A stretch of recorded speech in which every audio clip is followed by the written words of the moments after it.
What's going on, and welcome back to We Are Tottenham TV, as Spurs have beaten Tamworth by 3-0 here to advance into the fourth round of the FA Cup. Never in doubt, people. It was never in doubt, as Tamworth took us all the way. We had to go to extra time against National League 16th place, just got promoted from the National League North.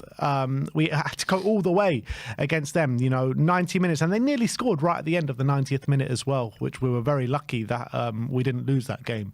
And it was a realistic chance that Tamworth win it. And I think by the end of it, 3-0 put a bit of gloss on the performance. It's probably the most embarrassing 3-0 win I've ever had to endure as a Tottenham Hotspur fan. And I was soaking hard throughout those 180 minutes. I really was. I was getting so stressed with what I was seeing.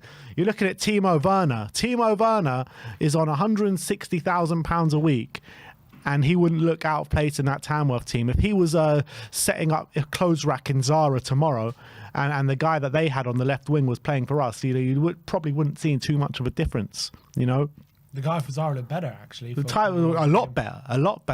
Timo Werner should be stacking shelves at Zara. That's how he played today. And look, I can't. Brennan Johnson, he gets a goal at the end, but I thought he was pretty embarrassing and poor throughout the 120 minutes he was on the pitch. I mean, you're looking at good performers today. I thought Maddison was the only one real pressing the issue in the first half. Mikey Moore was doing some good work out on the left-hand side in the second half before he went off.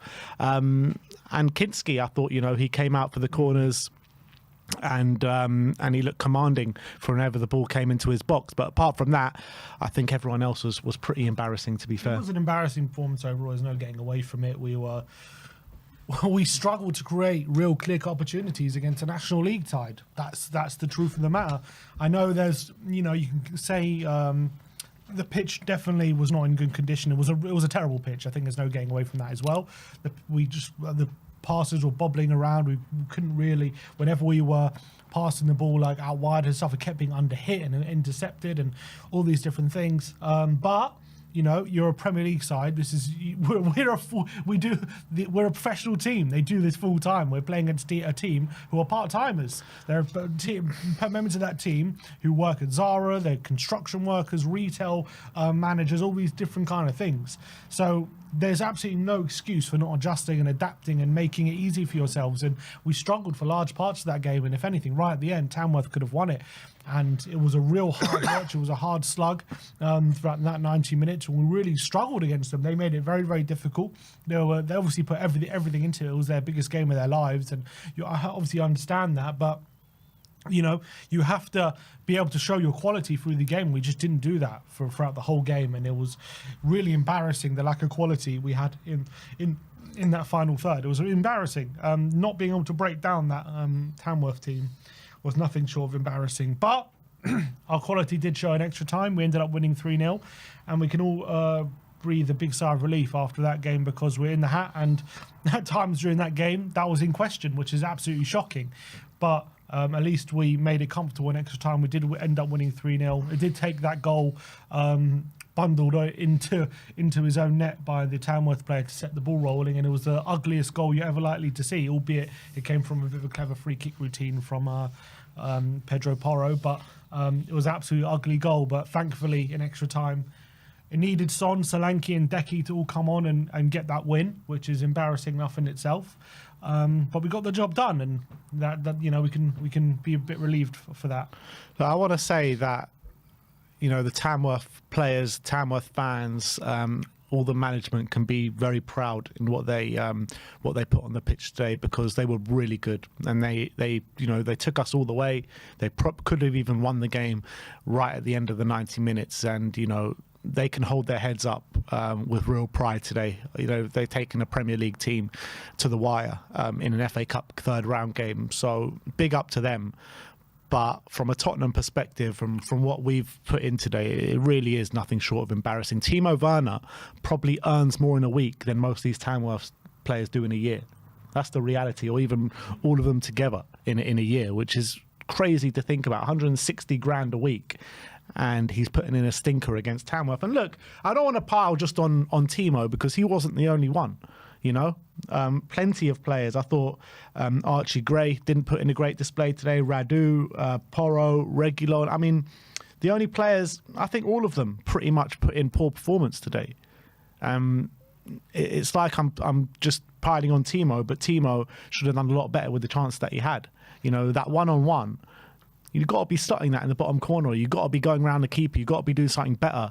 And the quality from Spurs was just so off it. And I felt like physically we were just so off it as well. And it's just like carries on with that theme that I keep saying about how we get ourselves up for the big games. And when these smaller games come around, we're just not up for it. It's like we walk on the pitch thinking that we've already won the game. And how many kind of examples are there going to be of that throughout the years supporting Tottenham Hotspur? Another one today. Well, even though we did win the game, it's just an embarrassing way to win it. Absolutely. Going to extra time, especially we've got a North London derby coming up on Wednesday. We could have really done with resting all our important players and getting as much rest in them as possible. And because of that performance, we were unable to. We had to actually bring on Son. Solanke ended up playing an hour because he came on with half an hour to go and played extra time as well. So he ended up playing an hour. Decky had to play half an hour. So it really might hurt us on Wednesday, the fact that we had to use these players and we're not keeping them fresh. And it's really disgraceful that we, were that bad against a Tamworth team who are currently 15th in their league, in the National League. They are favourites to go down this season, albeit they're doing all right for themselves. They're giving themselves a fighting chance. But these guys train 2 or 3 times a week. Our players, their whole life, their career revolves around football. They're professionals, and it's ridiculous that. It was ridiculous that we made it so hard for ourselves. And look, I'm glad to see the back of this game. I thought it was absolutely shocking throughout most of it. It was just such a hard watch, and the fact that it was that close is embarrassing. But we did get the job done. We did win 3-0. It was by a 3-goal margin, and we move on and we put this game to the back of our minds. But it's just hard to kind of defend that team after that 90-minute performance. Absolutely spot on. So look, we move on. Our name will be in the hat, which the draw is just after the Arsenal Manchester United game. At time of speaking, is 25 minutes in, 0-0. But look, I agree with you. I'm just so happy to see the back of this game. Only bad things could come from this game. It's literally like we win the game, which should be happening 10 times out of 10. Or you lose the game, you go to extra time, and it's a complete embarrassment and probably one of the worst. If we would have lost that, we would have lost that in the last minute with that chance that they had, that would have been probably the worst result in Tottenham's history, literally. It would have been the biggest embarrassment, and I would not have liked to have seen the fallout if we would have gone out. And we were literally whiskers away from going out of that cup tie. Whiskers with that chance right at the end for Tamworth. And I guess you mentioned it before. Basuma comes out with a bit of credit, but Kinski, I think, another good performance from him. He showed his confidence, and again, it was on display today, which wasn't on display against Liverpool. His ability to come for crosses and be brave in those situations, and the amount of corners he came and claimed was really impressive and really good, and especially under the circumstances where we know that's where Tamworth were really gonna try and hurt us, was from set pieces. So that was good. Madison, if anything was going to happen, it looked like it was going to go through him. But unfortunately, at the end, he had to come off, and he didn't end up with any goal contributions. I guess in terms of the goals, the first goal was a nice corner free kick routine. The second goal, nice finish from Decky into the side netting after Son came on and gave him the ball with the ball in behind him. Brennan sealed it right at the end with a nice finish into the side netting. So I think at the end, the quality did shine through, but shouldn't have took so long. Quality shone through because we had to rely on players like Sonny, Kulusevski and Jed Spence coming on. That's an embarrassment in itself that we have to rely on these players against this level of opposition. It's a joke, man. It's an absolute joke. But I guess we just got to move past this. We're into the next round. We won 3-0. It's just very frustrating how we just had to have that extra half an hour on our legs for no reason. Agreed. Should never have happened. But yeah, very, very frustrating, even though we did win today. But yeah, like I said, let's just move past it now and Yeah, I was about to say let's enjoy the win, but it's not very enjoyable. Let's just move past the win and see who we get in the next round at the end of this Arsenal game. But that is our opinion on the game. I want to know your opinions as well. The link will be in the community section right now if you want to come on and have your say. As it stands, we have got the Arsenal-Man United game on in the background as well, which it's a corner to Arsenal. It looks like it's been all Arsenal at the moment. 27 minutes gone. Still 0-0 yet. Just under half an hour gone. Arsenal did have the ball in the back of the net, but I assume it was offside. It was given offside, yeah. I think it was offside. Yeah, and the draw will be after this. Yeah. So I guess without call-ins, this is just an Arsenal-Man United watch-along, a hate-along. Hate-along. Corner in. Cleared away by Man United. And Odegaard's going to be a throw-in. Could do with Arsenal going out. That would put a bit more of a smile on my face. Yeah, it would be nice. Yeah, at the end of the day, we are in the hat. We're in the next round. That's the most important thing. Yeah. All right, looks like our first guest is just getting lined up as we speak.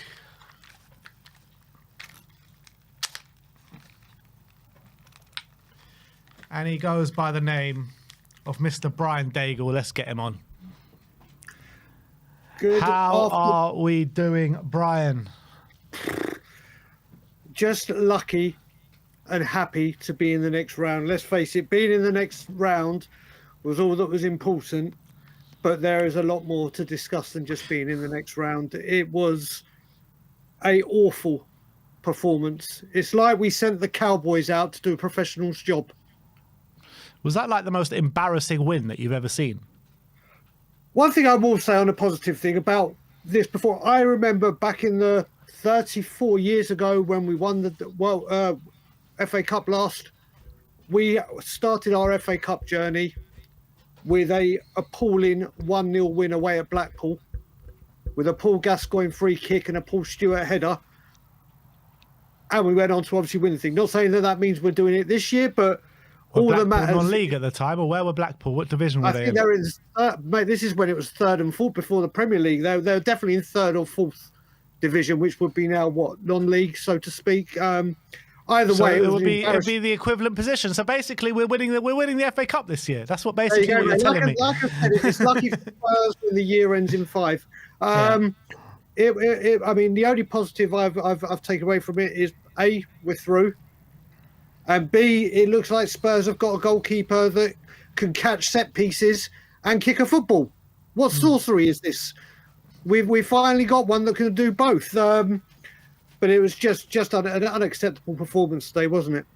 What do you think was the major problem? Was it the effort of the players? Was it, the pitch was very bobbly? It looked like it wasn't in great condition, that pitch. Was it just the tactics were not allowing us to get through Tamworth? Was it the selection? What do you think was the big problem? I think, first of all, what we got to do is give a lot of respect and credit to Tamworth, who would have had a objective to say, listen, just don't let them score early. Don't let them get that first. Just stay in the game as long as we can. Be compact, do what you can, and the longer it stays 0-0, the more and more we have a chance. And they stuck to that to the letter, didn't they?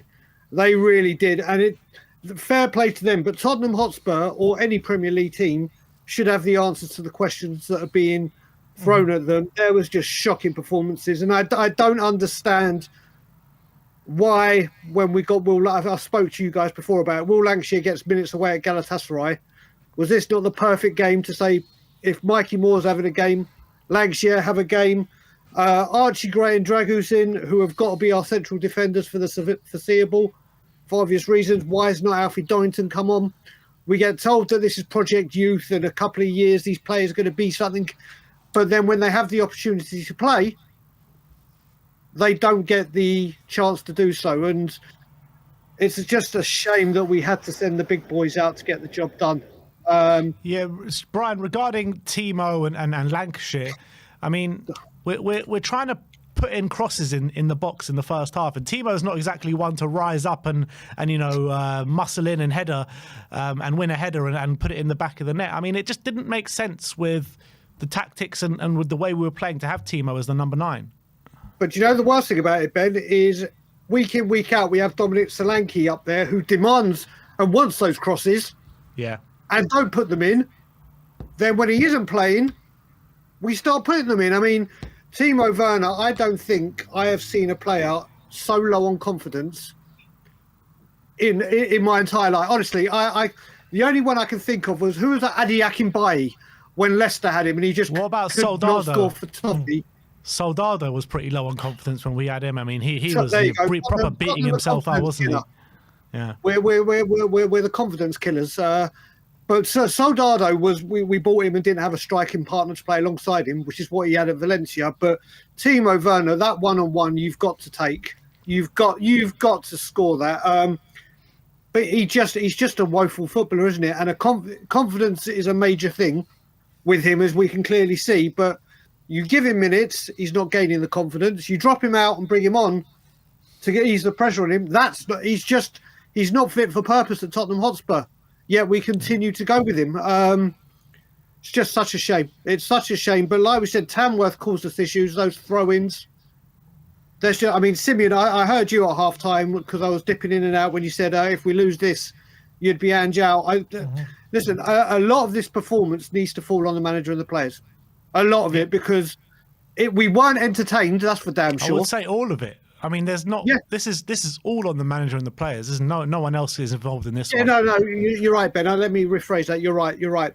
It is totally on the manager and the players. And like I said, we've got a North London derby coming up, and these players have been forced to play. Or not forced, but you know what I mean, had to come on to get the job done. I don't know what Alfie Dorrington and Lancashire must be thinking about when we're going to get minutes. The Lancashire one really, really puzzles me. And it's listen, we're in the next round of that's the best thing. We are in the next round of the tie of the FA Cup, which is all that matters. Tamworth deserve a lot of respect and a lot of credit for what they did. And then our fitness and ironic, I'm using the word fitness for Tottenham. Our fitness got through, really, didn't it? Because they started to tire, and then we started to take advantage of it. But it shouldn't have got to this. It shouldn't have got to extra time.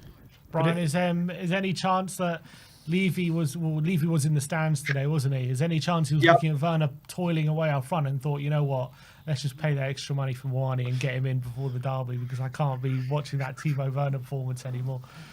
Mate, he should be looking at a lot more than just that wing. He should be looking at a lot more of that wing. And what I heard you guys mention it, and it's all over social media as well, that word has come up again, leadership. There are no leaders in that. Even if it was a fully fit team, we have got no Graham Roberts, Steve Perrymans, all these captains and players that demand and have standards. There's just none of it. There's just. But you know what, Brian? We shouldn't need that against this level of opposition. We shouldn't need that. Unfortunately, we do though. Unfortunately, that's where it's come to. These players come in and think that it's Tamworth. We're 6 divisions below or whatever it was. And I think Simeon said, how many places, Simeon, will we 96. above them? And they think, okay, we can just stroll along and do this. And you obviously can't. It happens way too often, though, doesn't it? It does happen way too often against the level opposition of Tamworth are, but, you know, teams at the bottom of the Premier League, teams in the Championship regarding FA Cup performances over the past 3 or 4 years. I mean, this is just way too often that this kind of thing happens. Ben, how many times have we spoken, or I've come on here with you and I've said, when the going gets tough, the weak go hiding? Yeah. And it's happened again today. Do you know what? Someone said to me, it's not very often that you're actually embarrassed by a 3-0 scoreline. Mm-hmm. And that was, like I said, the most important thing is we're in the next round. Yeah. The most important thing is we move on. We're still in the cup. But there are loads of questions regarding that performance and how it's deemed acceptable to put in that type of performance. And we move on. We move on from there and just hope we get... Do you know what? I actually hope we get a Premier League team in the next round so we can actually put in some fight. It's madness, because you look at our 3 Carabao Cup games against Liverpool, Manchester United and Man City. I mean, those were all more convincing performances, anywhere near close to... putting it on the opposition than this. Like we had more chances in those games than this game. Yeah, mate, you're right. And I have to say one thing, Ben. I disagree with what you just. I think Archie Gray had a good game. Do you think so? I think just Archie felt Gray.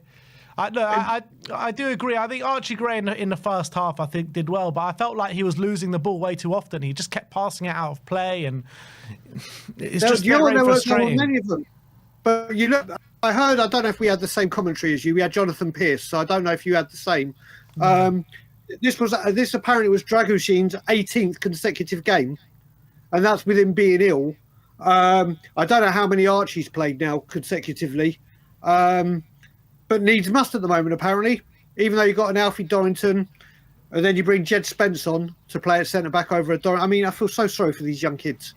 I feel so sorry for them. Project Youth, yeah, you're not going to get a start or a look in at all. Yeah. Brian, in terms of looking ahead of to Wednesday, has today's performance, has that made you think about anything in terms of team selection? Who definitely should or shouldn't be in the team? Timo Werner should be left in M17, or wherever he's residing, whatever postcode that is, just stay there. I don't know, mate. I mean, I've got Arsenal on the other screen, but I missed the starting lineups. I don't know how many they've rested. They're playing a pretty strong team, I can see. Okay, so hopefully that will go the distance as well to assist us. It's going to be a tough game, isn't it? They're not on the best of form. I just hope we go in there and put in a performance. As I said when I went with you to the 2-2 with both of you, all I care about is when we go in the Emirates is just put in a goddamn performance. It looks as though Arsenal got an injury here because Raheem Sterling's coming on in the first half. Who's the injury to? I think Jesus. He went Gabriel down before. Jesus. He went down before. Okay. So. But yeah, let's just go. If you go to Arsenal and you put in a performance, rather than some of the abject performances where it looks like we haven't even haven't laid a glove on them, just go there, put on a performance. What will be, will be. But when I was on the fan show with Marlon and Ash after Liverpool, they said, would you take a second leg win against Liverpool or result to go into the final over a win against Arsenal? Yes, I will. Yeah. Yes, I bloody well will. So, like I said, the league is irrelevant to me really this season because it was just a busted flush from the start. And the Cups are where it's at. And we're in the semi-final of one with 1 foot in the final and into the next round of another one. It's mad. If we go through in all the cups all the way, we could potentially have, depending on where we finish in Europa League, but if we finish, let's say, outside the top 8 in Europa League, could potentially have another 18 games this season on top of the league. That's another half season. Well, with Mental, that, Sim, you look at that and you've got to think as a football club, if that is the case, we need strength in numbers. We need to attack. I saw Sean put out a tweet from Swiss Ramble saying we can spend £250 million this January and still be within PSR, FFP, B&Q, ABC, all of those things that we have to stay in accordance with. We'll go and do it. We'll go and do it. If it doesn't. Go on, Ben. Sorry. No, you finish what you're saying, mate. I was just about to say it doesn't matter if this is a tough window and it's hard to get players out. You've got the money to do it. You can pay the wages. Go do it. Yeah. Show that you mean business.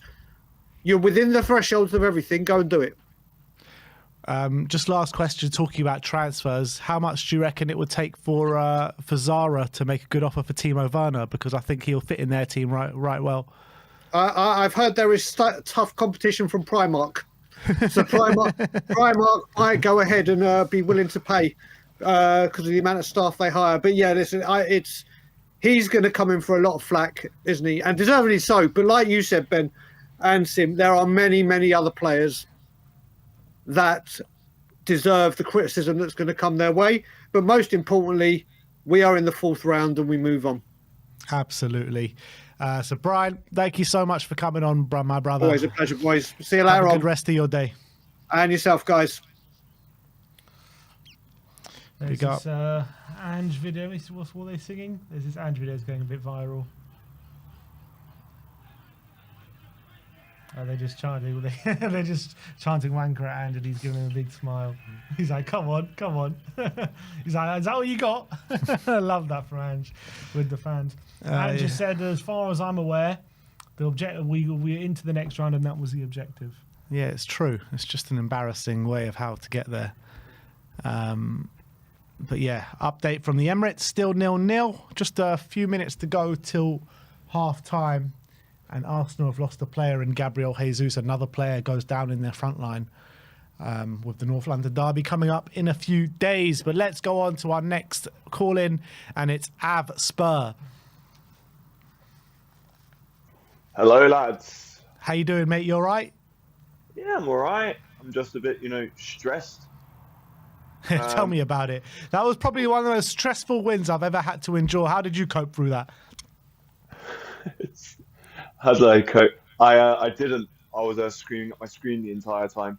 Um, with a back line that looks like Bambi on ice. With a front line that looks toothless. With a midfield that looks like it's lacking a lot of strength. We've got nothing at the moment. It seems as that. As you guys said, we play for the big games, but when it comes to the small games, we're just nothing. Absolutely nothing. I mean, Ange said after the game, he said that he said the most important thing is that we're in. Well, he thought the objective was just to get into the next round. Do you buy that, or do you put too much stock in the performance today against that kind of opposition? So I do agree with him. We are through the next round. And that is what is important. Yes, we won 3-0, and when you look at it, when you look at your phone, you say, "Oh, 3-0 win." You can't argue with that, can you? But when it comes to when you watch the games, like it's not convincing. It's not convincing. I know that we've got a massive injury crisis, and we definitely need to strengthen this window. But when it comes down to it, when you see how we played, we're Premier League. Like, yes, we've got a centre back who's not a centre back. Yes, we've got a right back playing at left back. Yes, we have a striker who played today, who is absolutely the worst striker we have had in years in Werner. Like, it's Bergwijn. I would have taken Bergwijn over Werner any day of the week to play today. But no, we sold him, didn't we? We sold him to Ajax. Great business, lads. Anyway, but like, it's just, yeah, I agree with Ange when it comes down to that. But like, with Ange, I'm Ange, but when it comes down to it, because I only back a manager because he is not the issue at the moment, but he needs to be making these players be better in the small games. This is Tamsworth. Like you said, they're like 90 or so places below us, isn't it? Yeah, Like 96.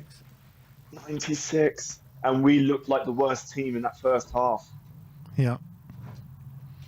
And they nearly won it right at the end of the 90 as well. Like that chance from that corner, I think it was. I mean, if that goes in, that's a deserved, win for Tamworth. I've never had a heart-dropping moment as so heavy as that moment right there, man. I damn near went into cardiac arrest. I was so done out. Yeah, no, that was horrific. Did anyone for you, what particular individual performances, were good or bad, stood out for you today? Good performances. I think Mike Moore stepped up in that second half very, very well. I think James Maddison and Bastuma were the only players that actually gave any sort of fight in that first half. Archie Gray, I know that he had a bit of a not so great game, but he is still 18, so I have to give him a bit of slack. But he's still proving a lot for me. I think he's going to be an incredible player. Those are the good players when it comes down to. I mean, of course, Kulusevski, Bergval, and Solanke making the difference. With Son, of course. Sorry, my apologies.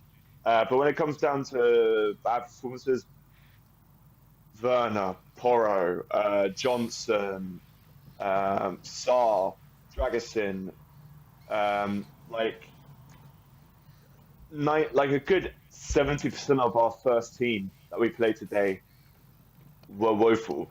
Werner, I don't want him to ever play in our shirt ever again.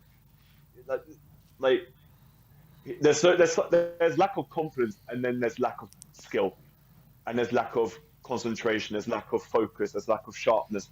He has a lack of being a footballer, in my honest opinion. Like, no, genuinely though, like Solanke shows something. Um, Kane showed something. I mean, Kane of course shows something. He's the greatest striker in our history.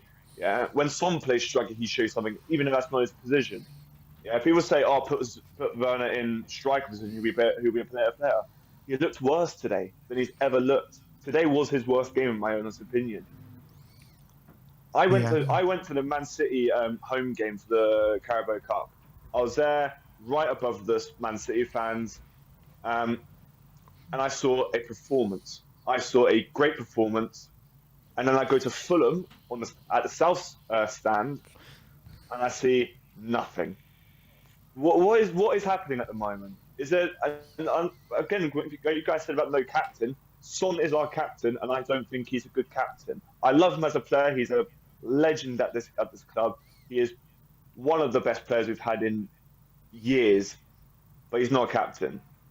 I think the last time we had a captain was Højbjerg, and that's honest. I think Højbjerg was a much better captain material, but it is what it is. The thing is about leadership and what people are talking about leadership today. I mean, if you're looking at, just today, you can't put that down to leadership and not having a captain or captain this. First of all, Son was on the bench until extra time. And second of all, it should come down to personal, professional pride. I mean, these players shouldn't need leadership to guide themselves through this game. They should look down they should be looking at themselves in the mirror and going, what was I doing today? What was I doing today? Like, yeah, exactly. Leadership's one thing, but performance is another. You can still step up for your team. We've seen that plenty of times this season, but it is what it is, isn't it? There's almost, I don't know. I can't even look at I'm not even going to bother to look at the highlights or anything now. I usually look at highlights after a win because I'm like, I still want to enjoy those moments. I can't look at that today because I just know that there's going to be. How can we get beaten by a part-time Zaha? Like, our first half. Well, we didn't. We won. Yeah, no. It feels like a loss, though, doesn't it? It does. It honestly does. In normal time, we look like the worst team. We look like the National League team. I go see Hartlepool. I'm upset that I saw Hartlepool's game got postponed yesterday. Yeah, because they would have shown a better fight than we did today against Barnet. Yeah, man, and the fact that I can't defend Ange today. This was just a bad performance from team and manager. But you know what? We go and beat Arsenal Wednesday. Nobody's going to be talking about this anymore. How many years has it been since we won at the Emirates? Was it 2011, 2010 that we last won there? 15 years coming up. 15 years coming up. Yeah. We haven't won in 5. We haven't won in the league 5. We haven't won in 5. NLDs. We haven't won in 5 North London derbies. We've lost 4 out of 5 of them. It's about time to win, then, isn't it? If we win at the Emirates, I will pray for hours and say that we can win something this season. if we win at the Emirates, that will make my season a little bit happy. Not a little bit. I'm very much happier. We're still in all the cups, Dave, so we've still got to giving ourselves a chance. Oi, look, we can win the treble if we really want to. We can win a Carabao Cup, we can win an FA Cup, we can win the Europa League. And imagine that with this diluted squad, that would be incredible. I think once we get Van de Ven, Romero back, we get our first team back. We are a very, very, very, very tough, very much fighting, very much skillful team, and I'm happy we got the win today. I'm happy we've won against Liverpool. I'm happy we're showing some form of victories at the moment, even if they are in cup games. Look, 2 wins in a row. We got the Emirates. we're going to win. I have a feeling we're going to win the Emirates. So Come on, that's what I'm talking Bill about. Fry. End it on a bit Oh, of Bill Fry, positivity. Loving it, Avspur. Thank you so much for coming on today, my friend, and we'll see you next It's so time. nice. Thank you very much, Dips. See you in a bit. Cheers. Bye. That was Avspur. 3 points at the Emirates, and all is forgotten today, isn't it? Yeah, for sure. And look, at the end of the day, we won. And I think it will be forgotten even if we Even if we lose at the Emirates. Yeah, I think we will because we won. We went through. No one's gonna keep on saying. I know, but extra I mean, time. just to go through what we had to go through today was hard. Yeah, and It's very hard. I understand that, and if we go through a bad run of form now as well, on top of that, then people add this into a list of a string of poor performances if that was to happen. But I do think, at the end of the day, we did win 3-0, and as much as it went very hairy and it was an awful performance, so let's say, I don't know who we're going to get in the fourth round, but let's say we win that game, no one's going to sit here and say, oh, but look what we did in the third round, we'll be through. It doesn't really matter, we're through. So as much as it's bad, and it was a bad day, and I don't want to think about this game ever again, it will be quickly forgotten because at the end of the day it was a 3-0 win, and that's what the records will show. From performance level, though, what is going on with us? All season this has happened, though, hasn't it? From good performance to really bad, all the way back to when we beat Man United 3-0. Next game in the Premier League was a 3-2 loss to Brighton. Then we go and beat West Ham 4-1, and then go lose 1-0 to Palace. Then we go and beat Man City and Aston Villa, and then go lose double-header to Galatasaray and Ipswich in terrible, terrible performances. Man City 4-0, followed up by Roma and Fulham 2-2. I mean, this has just been happening pretty much all season. 4-3 win against Manchester United, 6-3 loss against Liverpool, It's just, and then a 1-0 win against Liverpool, and then that kind of performance against the Tamworth team today. I know, it's happened all season. Look, Ange said if he knew exactly what the cause of the inconsistency was, he'd fix it by now. He's trying to figure it out. And that's clearly been a massive issue for us this season. Obviously, during this injury crisis, a lot of it has not been inconsistency. It's just been about trying to get some sort of results at all. I'm saying this has started before the injury crisis. The inconsistencies have been the whole season pretty much when it comes to performance. So it's hard to put your finger on it, but definitely that's something we've got to figure out. I mean, it's something that's happened all season, and I don't know whether it's the energy we put in and then we can't sustain it, or I don't know what the problem is, but clearly it's a problem. And again, today, just shocking. Yeah. All right, next up, we're going to go to Mikey. Hey, guys. How you doing, Mikey? You're smiling. What you got to smile about today? Absolutely efful.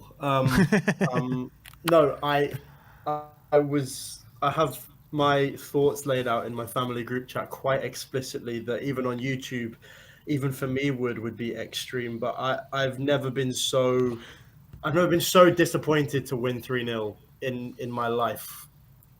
I don't think. I mean, you look at it, right? I was very frustrated and I was going mad. Well, I mean, I was pretty despondent throughout the whole game.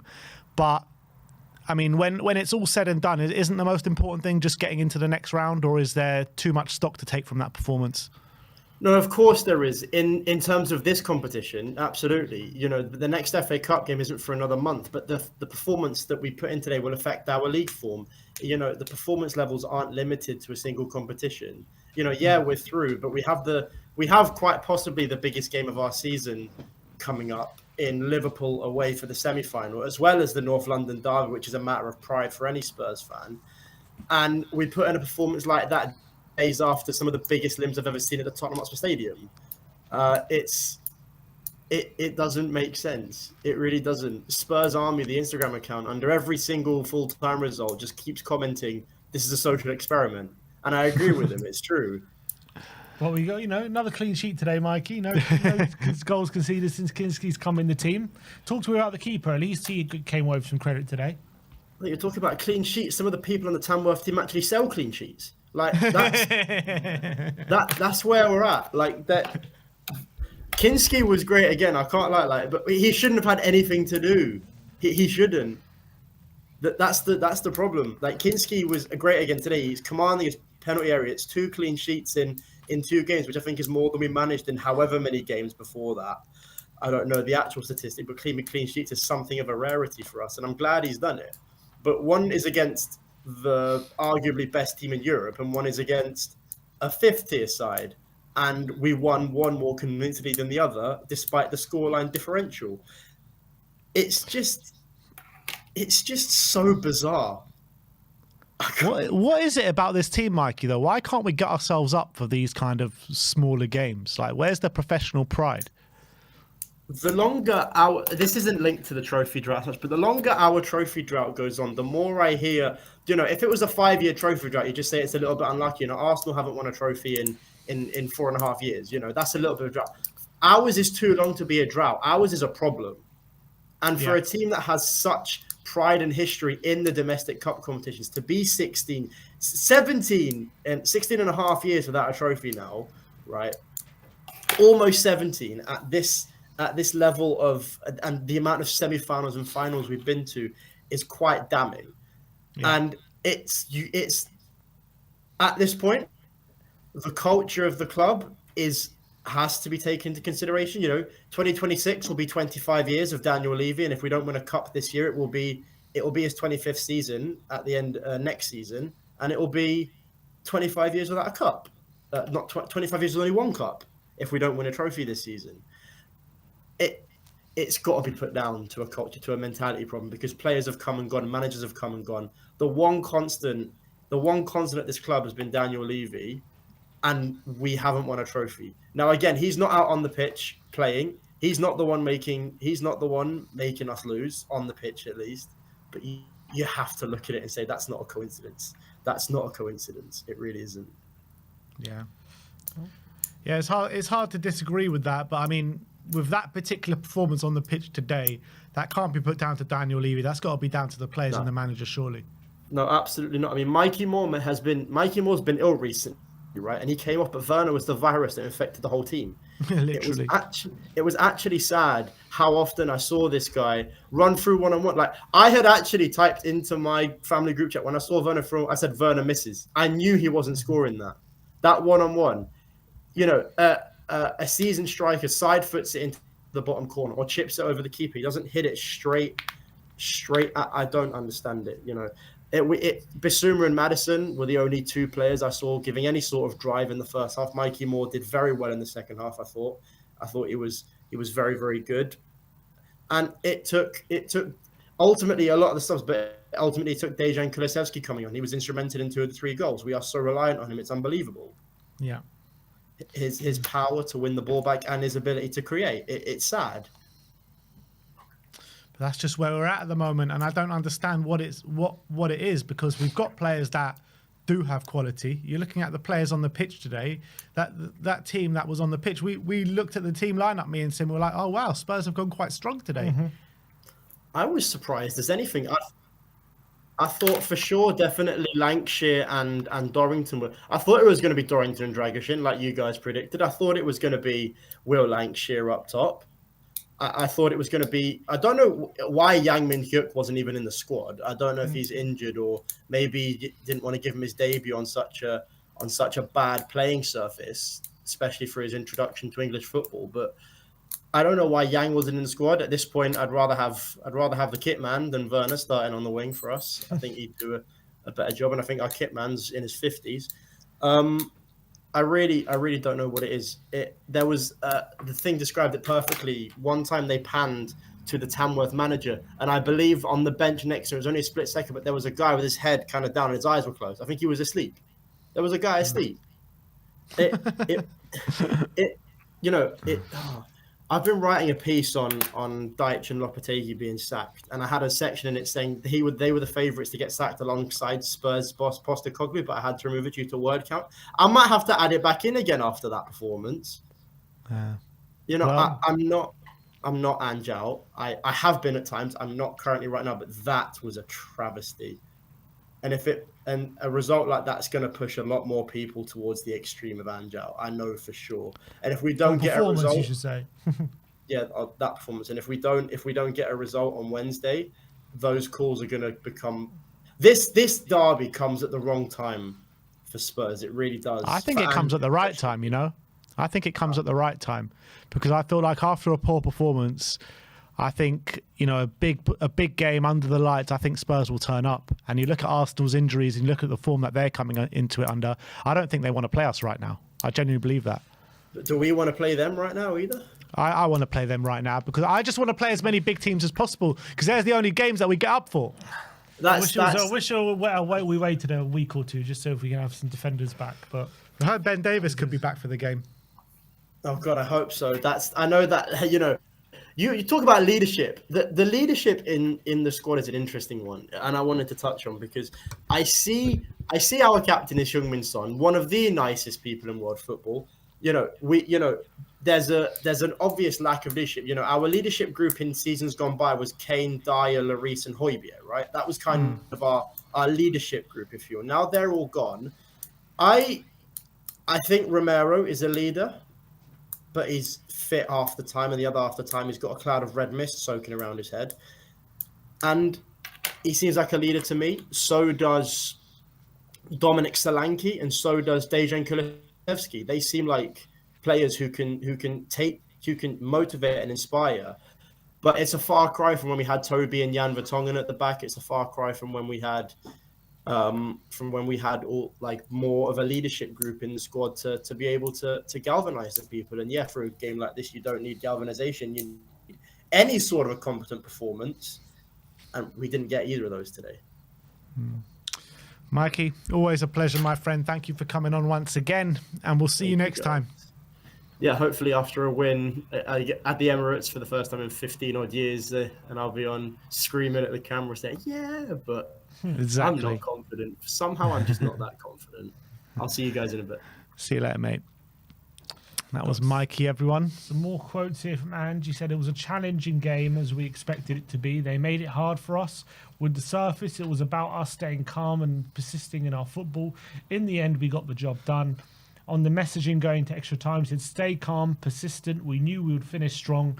You could see they were tiring a bit. It's a game of football you go into with trepidation and knowing you can slip up with the challenges. Most parts, the boys kept their heads. I thought they stayed calm, persistent, and got through it. We are through to the next round, and that was the objective for today. Tamworth did really well, and they should be really proud of their efforts. For us, we move on.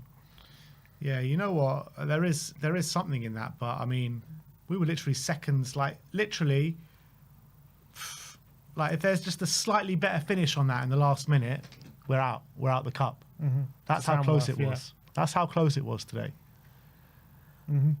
So, I mean, that interview changes a lot if that goes right for Tamworth in the last second of the game. Absolutely. We were very lucky, extremely lucky today. Archie Gray says, I'm not going to make excuses. We were not good enough for 90 minutes. Quite a few of us were not at the races today. We have all played on these pitches when we were younger, so it's no different for us. That's what he said. Exactly spot on, and no need to bring out the excuses. But let's move on. Next up, we've got Edward. How you doing, Edward? I'm good. Bit disappointed with the result despite us winning, because I'm going on the basis that it should have been a thrashing from the first minutes. Should have been, but we're in the next round. I guess that's the case, but the fact that we had to play Maddison, Werner to an extent, instead of Lancashire and Oluwesi and all these youngsters, does paint the picture. Does Ange know what he's doing? Because he's never really had to play against a lower league, or he's never really had to play an away game in the FA Cup. So yeah, I don't think he knows that you have to be always awake in those matches.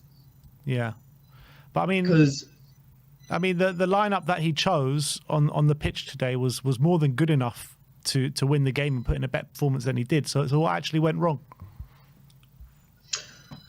I think what went wrong is, I think in the training sessions, I think the players went on the basis that it's Tamworth. It's Tamworth, I think was what was happening, where I think the players were putting in half-assed performances on the training pitches, not realising that Tamworth were going to give it their all, and it was going to be a different pitch, and the fans would be backing Tamworth all the way. So I think what the Tottenham players were assuming was this is just another day on the training ground.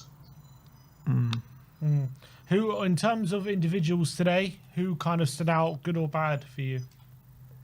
Thought Mikey Moore was good, nothing more than good. I thought Brennan Johnson, Porro, Werner, Bissouma, Dragosin definitely were absolutely shocking. I thought, yeah, while I was watching that match, it really sucked the life out of me because there was parts of the match where I was like, I just wanted to end in a Tamworth win so I can stop watching this rubbish. Because that's how absolutely shocking we were.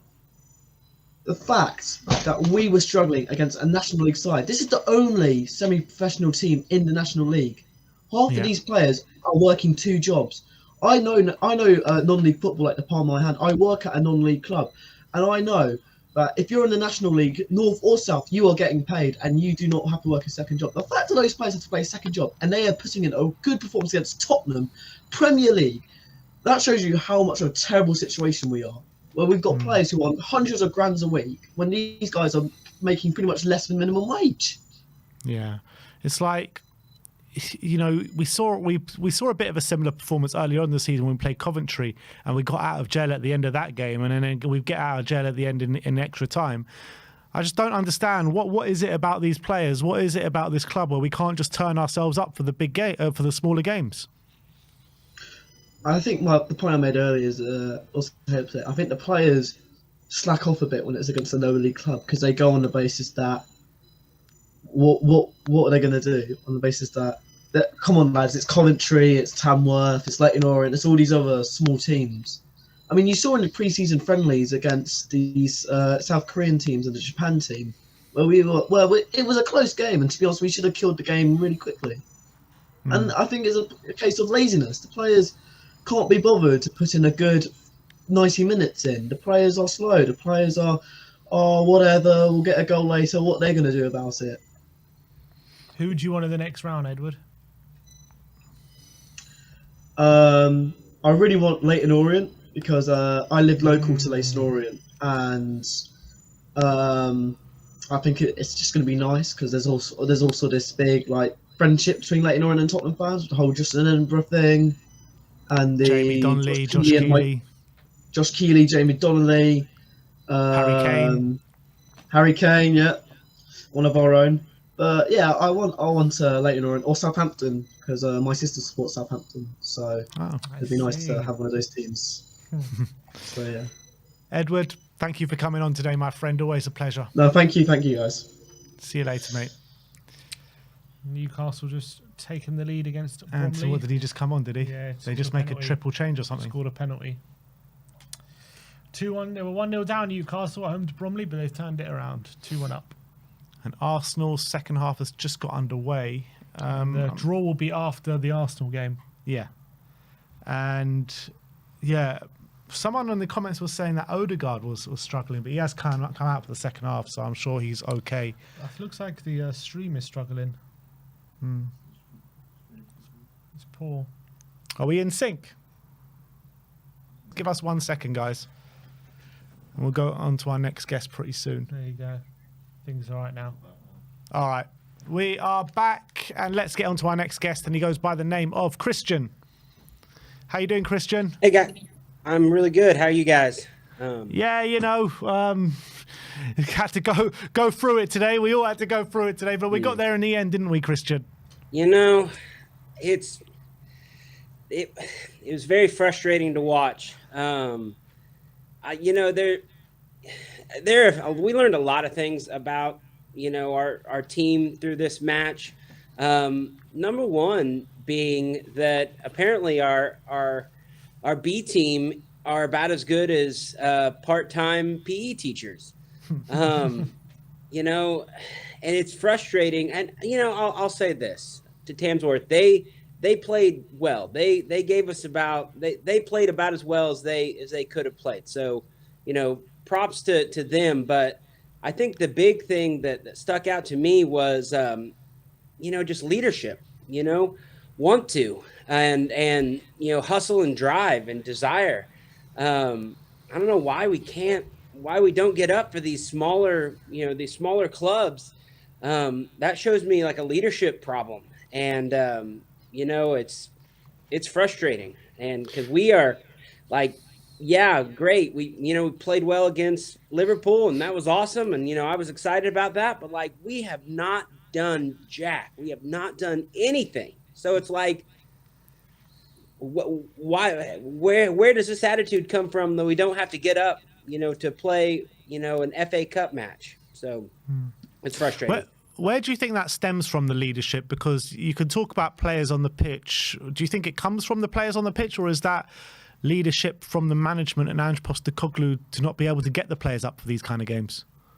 I don't think it's Ange. I don't think it's Ange. If it is Ange, I don't think it's his attitude, because what we've seen from him, he's not like a laid back, oh, it's going to be okay, like kind of guy. Like he is an intense dude. So I don't think it's him. I think it's maybe it's leadership on the pitch, and maybe it's just kind of this, it snuck in, from the players that were on the pitch.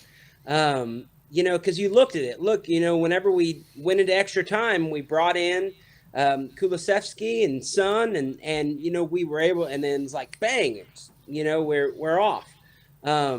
I'll tell you this. There are two players that stood out today that I was really disappointed with.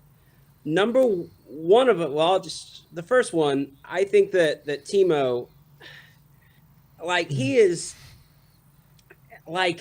so frustrating, because he's the worst kind of player. There are some players that are arrogant, but they're good enough that we just kind of put up with their arrogance. And then there are players that are really humble, but they're just not good enough to, be on the pitch. But I don't think I've ever seen, Timo is an arrogant guy that doesn't want to get up and play in this FA Cup match, and he's not playing very well. So I would be all right with, he's weird. We got him on loan. So, but frankly, I'd be okay with him sitting the bench. You think Timo's arrogant? It doesn't come across to me as an arrogant player. You think he's arrogant? Maybe maybe arrogant isn't the right word.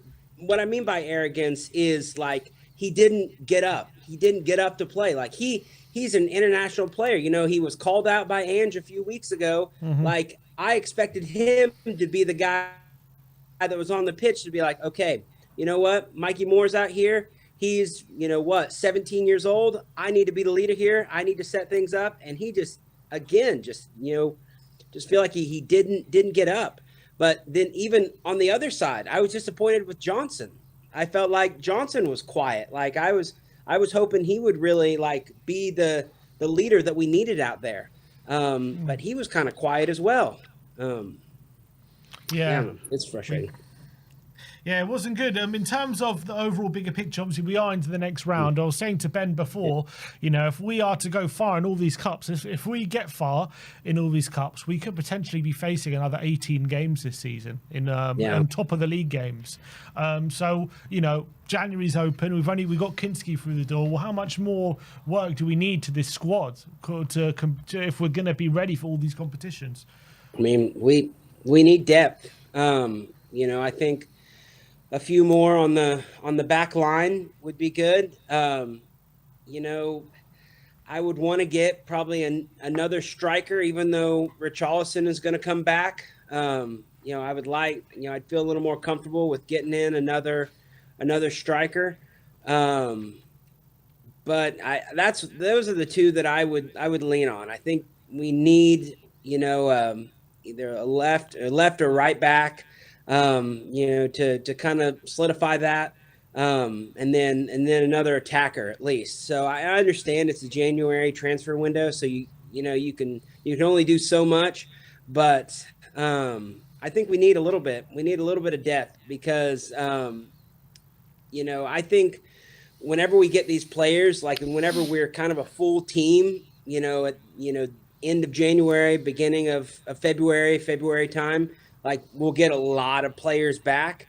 I would really, I think if we can bring in the right kind of players, we could really make a run this second half. I'm always try to be positive with Tottenham, but I just feel like if we can get players back and we can bring in the right players, we could really make a run. I mean, obviously, Carabao Cup is right. It's right at our fingertips, but I think even Europa League, we play well these last two matches. We'll be in the in the position where we don't have to play our way into the knockout rounds, I think we have a good shot of if we can get some players back to really make some noise.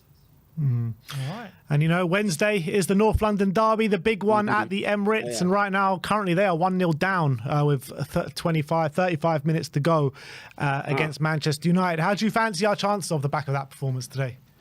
It's kind of like what you said before. You want Tottenham to show up for a game, have them have a bad game, but the match before. So, I think we'll show up, and it's a North London derby. That's all, as a Tottenham player, if that doesn't, get your blood pumping, then I don't know what will, because that's always an intense match. Always love to see Arsenal, take a loss. So I hope they lose.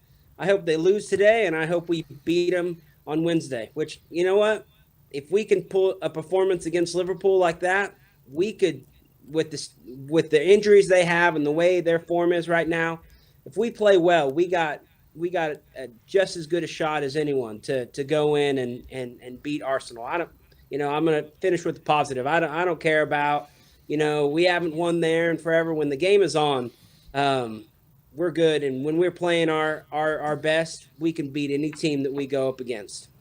Absolutely. Christian, thank you so much for coming on, and we'll speak to you next time. Awesome. Thanks, guys. Bye. Cheers, mate. And that was Christian. Next up, we're going to go... Well, just obviously the update is that Manchester United are winning a great finish from Bruno Fernandes to put Manchester United 1-0 up. Apparently, the reports are that Gabby Jesus might have suffered a very serious knee injury. Really? I was just reading that. So that could be not good news for Arsenal with, Saka out for a while. I mean, Sterling's going to have to play an extended run on their right wing. Yep, definitely. Unbelievable. Anyway, let's go on to our next guest. He goes by the name of Sakil. How you doing, Sakil? Hello. I'm fine. So I'll be saying that Timo Werner should be removed from the team because he doesn't know how to do a one-on-one miss. Yeah, I mean, That's just kind of this is like all the baby kids will score these goals. Like even the 10-year-old will score the goal from chip. He should have even done the chip from the goalkeepers above. That's an easy goal. Many things he could have done apart from what he did. Yeah. Classic. I don't know what we're going to do with him. What are we going to do with him, Suku? What can we do with a guy like Timo? We can't send him back. Do we just leave him out of the squad and just keep paying his wages? I think Frankfurt is interested, right? So if Leipzig wants to terminate his loan deal, then he can recall it and he can send to Frankfurt, right? So we can buy a new striker. Frankfurt don't want him. Apparently it was a false rumor. Okay. Because we are also linked with David Fratesi, because we might put a bid for 26 million for David Fratesi. Yeah, but they are completely different positions. One's like a midfielder, the other one's a winger. So we would need to replace Werner if he was going. I mean, the rumors are Kolo Muani. Then he doesn't want to give money to buy someone because he wants to save money for the upcoming window. Yeah. So how do you assess the performance today then? Who's it down? Like, why was the performance so bad today? Was it down to the tactical management? Was it down to players just not getting themselves up for this game? I mean, what do you put it down to? I think players are not communicating with each other, probably, maybe with the players. That maybe if Werner would have scored that goal, then we would have taken the lead easily without wasting that extra time and going after the second extra time as well. So in terms of, apart from Werner, who else stood out individually, performance-wise? I think Bosuma was the best player of the match. I think he's carrying the ball and he's playing well. He's defended well a lot. Agreed. I thought he was probably our best player as well, in my opinion. In terms of judging on today's performances, has anyone earned their spot or lost their spot in the lineup on Wednesday? I think if we put the same team like Dragusin and Archie Gray, but instead of that, if we buy a good defender in the transfer window, so that we can have that backup for if anyone gets a red card or someone like that. So if we get a backup to center back, that will be a good option for us to strengthen our defense. Confident for Wednesday? Yes, yes, yes. We're Hope going to win? hope our team doesn't lose. Yeah, we should win, but the team should not crumble it. The crumble like defeat or like if either draw or win, that be a good positive result going for the next match because all the other four matches will be very easy for us because Everton, Leicester, then other teams will be there. So we have to at least There's no easy games when go you're with the playing in draw. the Lily White.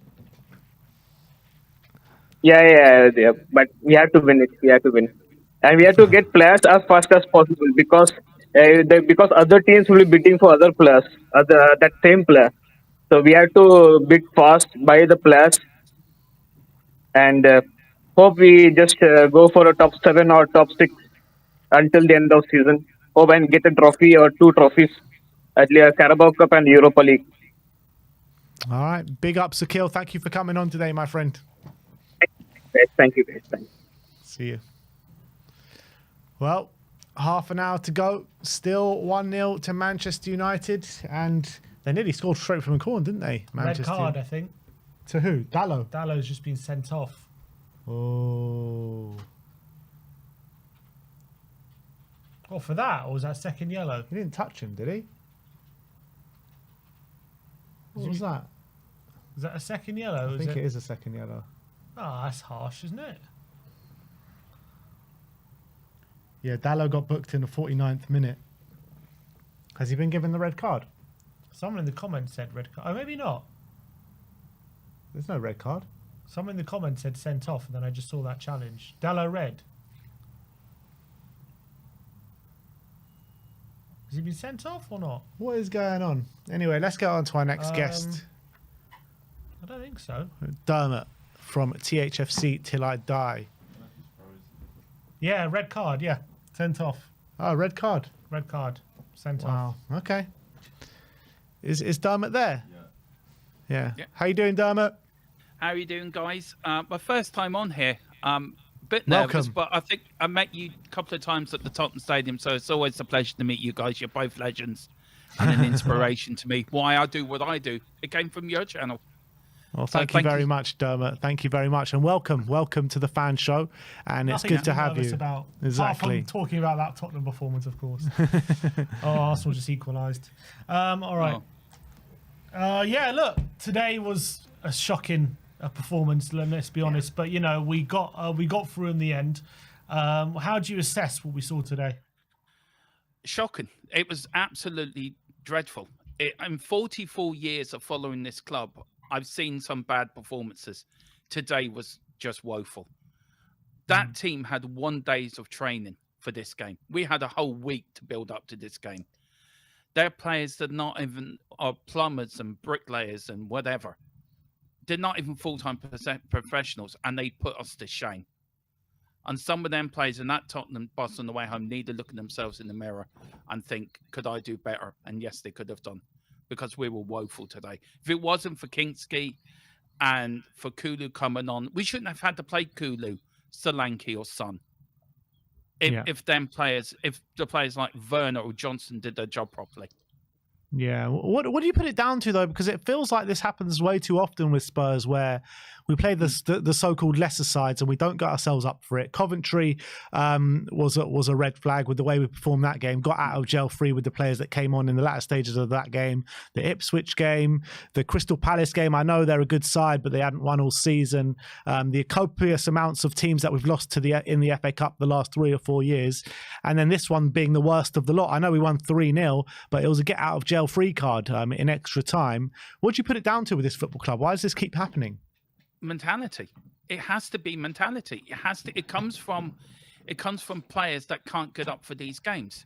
If you're a professional footballer, it doesn't matter if you're playing a non-league side or Manchester United, you have to be up for it. It's a football game at the end of the day. There's fans that have travelled all the way up down to Tamworth that have paid good money to watch Tottenham play today. Yeah. and they embarrassed us. They totally embarrassed us. This is Tamworth. We're not talking about Barcelona or Man United or Liverpool. We could put in great performances against them, but we can't turn up against little teams like this. We should be rolling these teams over with our under-21s. We shouldn't have to use some of the players we used today. And it's not on Ange. I blame this squarely at the players' feet. It's their problem. It's their fault. It's their mentality. They need to wake the hell up because we're going to lose another manager. 18 months again. It revolts again. It's another project. It's another like buying more players in suit him. These players have to start waking up. They really do. Isn't it also down to the manager though to get the players up for these games? If you were me or if us three were playing in this team today, would we need the manager to get us up for an FA Cup tie, for a third round tie? We will want to go out there, and once we pull on that white shirt for Tottenham, we'll give 100%. A manager can only say so much. It's 10% manager, 90% the players. You're pulling on the shirt of Tottenham Hotspur. You should be proud to wear that shirt, and you should give 110% every game for this club. They pay your wages. You have to turn up, and they just don't. And I think some of these players are mentally weak, and it proved it again today. Anyone specific? Timo Werner, I think he's woeful. I hope he never plays for us again. He should not have been put near the first team ever again because he's woeful. Brennan Johnson, look, I'm Brennan Johnson's biggest fan. I think he has got the talent, but his defensive work is woeful. Today, he went missing. I thought Basuma played well today, to be fair to him, and he's been pretty poor in a few games this season. Mikey Moore, I think Mikey Moore tried his best. He's only just coming back of an injury. And the way he started that second half, at least he showed a bit of pride. But, Porro, players like that need to really look at themselves in the mirror. I mean, two players you mentioned there, and Timo Werner and Brendan Johnson, are two players that Ange Postecoglou brought to the club. And Timo Werner is a player that he's brought twice. Last season on loan, this season on loan again. So, I mean, these players should really be playing better for him. I mean, Timo, with Brendan Johnson, he seems to be putting in these performances weekly, but it always ends up with a goal. Yeah, it does. I don't understand. He's our club top goal scorer somehow. Yeah. I just don't get it. But, he has got the talent, Johnson. That's the annoying thing. He has the talent.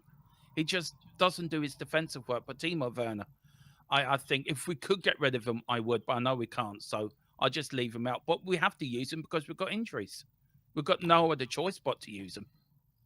But look, after today's one, we are still in all the cups, aren't we? Yeah. And, even after today's performance, are you still confident? Or I don't know if you're confident before, but do you have any confidence that we can bring one of them home? Oh, yeah, I am always confident. I mean, Dave Harris knows I'm delusional at best of times. So the trouble's still on in my head. We could still win the league, but that's not going to happen. Look, I still think we can win the Carabao Cup. I think we can do well in Europe as well. And look, the FA Cup is the FA Cup. You don't know who we're going to get in the fourth round. And we haven't won it since 91. I was a teenager the last time we won it. And I just want another trip back to Wembley to win that famous old trophy.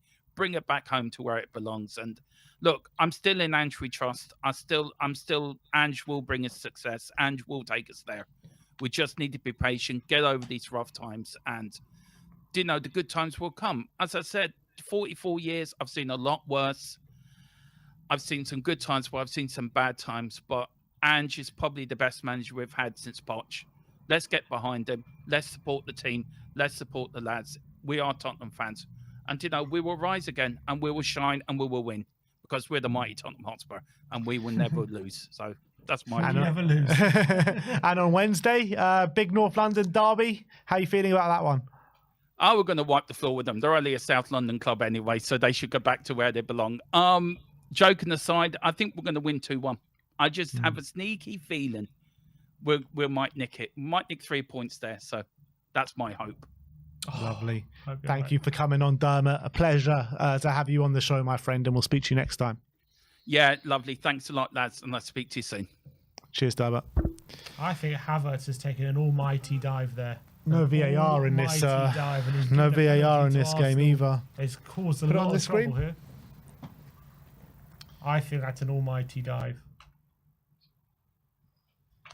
Let's see what happens. It's a penalty to Arsenal.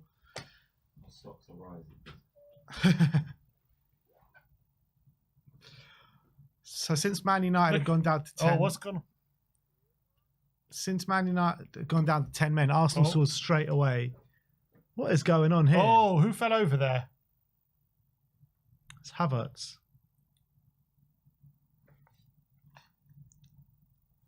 There, Havertz. Oh, Garnacho in the face. There's no VAR, so they can't even look at it. I don't know what's. They've imploded since the red card, but I feel harsh that if you look, I don't know if you watch the penalty again, it looks like a dive to me. It looks like a dive from Havertz. Same old Arsenal, always cheating. They're always cheating, man. They're the biggest cheats.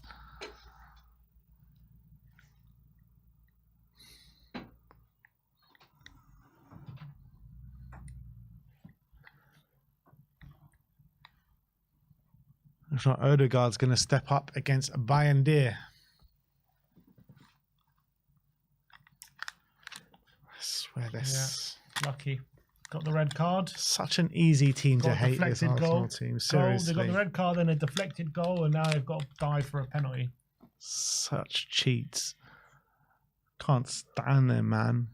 After this game, there will be the fourth round draw. So Yeah. stay tuned for that. Yeah, so 20 minutes left of this game. Hopefully, might be extra time, but as it stands, Arsenal have a penalty to go 2-1 up here. Martin Odegaard against Bayern. There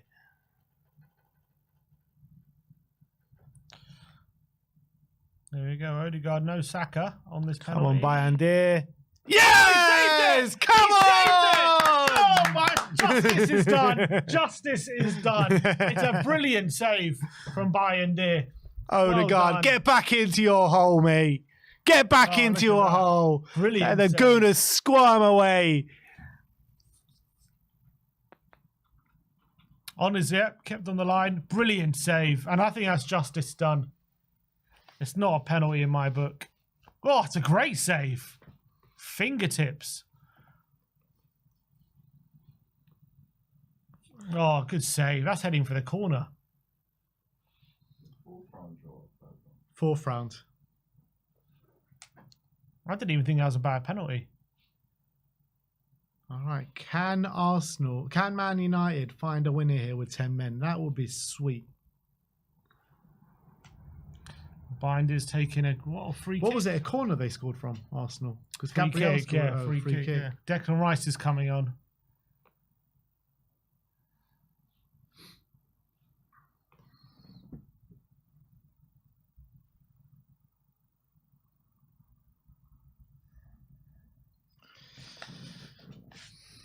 Mikel Merino off. So Maguire also got booked in that melee. He was furious with that penalty, which I agree. I don't think it was a penalty. But it's all changed since that red card because United were well in the game. And that red card So changed. if it all. Arsenal get a red card here, is he suspended for our game? Don't know. In the League Cup, it was all different. Because Cunha got that suspension and was suspended for FA Cup and Premier League. Yeah, domestic suspension. But that was, yeah, I guess having the Premier League game, I don't know how it works. It used to be as if it's domestic, you get a domestic suspension, but, you know, Maddison and Sarr got suspended just for League Cup. It was weird. Can you send me the link, Sammy, on WhatsApp? Here's Martinez. Bruno. Oh, free kick to Arsenal.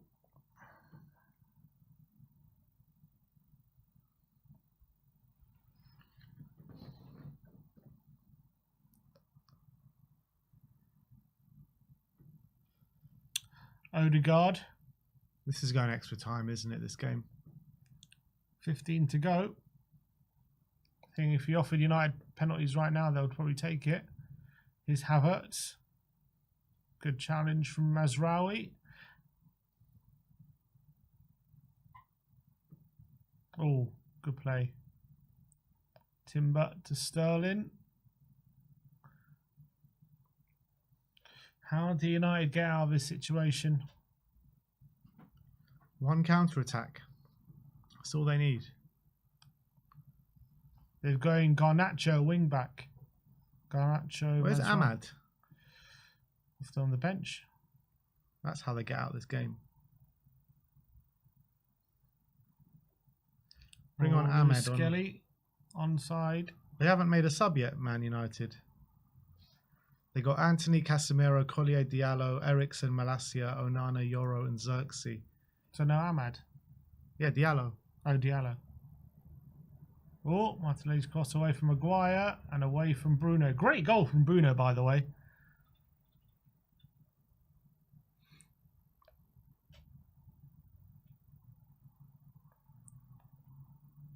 Jorginho pouring forward. Odegaard to Sterling. How much will they live to regret that Odegaard penalty miss? Sterling to Odegaard. Chipped into the box and Declan Rice. Oh, what a save! Wow. Wow, Unbelievable save. Everyone told me this keeper's terrible. He's been class today. Well, after the game against Spurs, he was terrible. Oh, I think he's onside. And what a goal. What a header from Rice and Bayinda. One-handed, tipping it over the bar from Inswat, just outside the 6-yard box.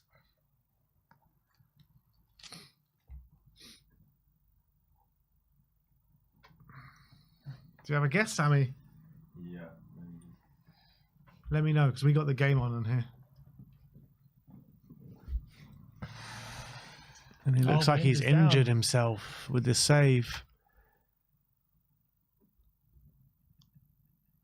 Oh, he rose so well, Declan Rice, and what a save. One-handed, tipping it over the bar.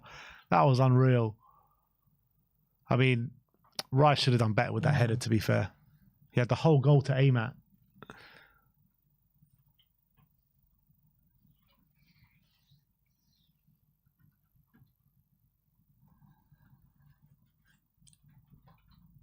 Getting some treatment.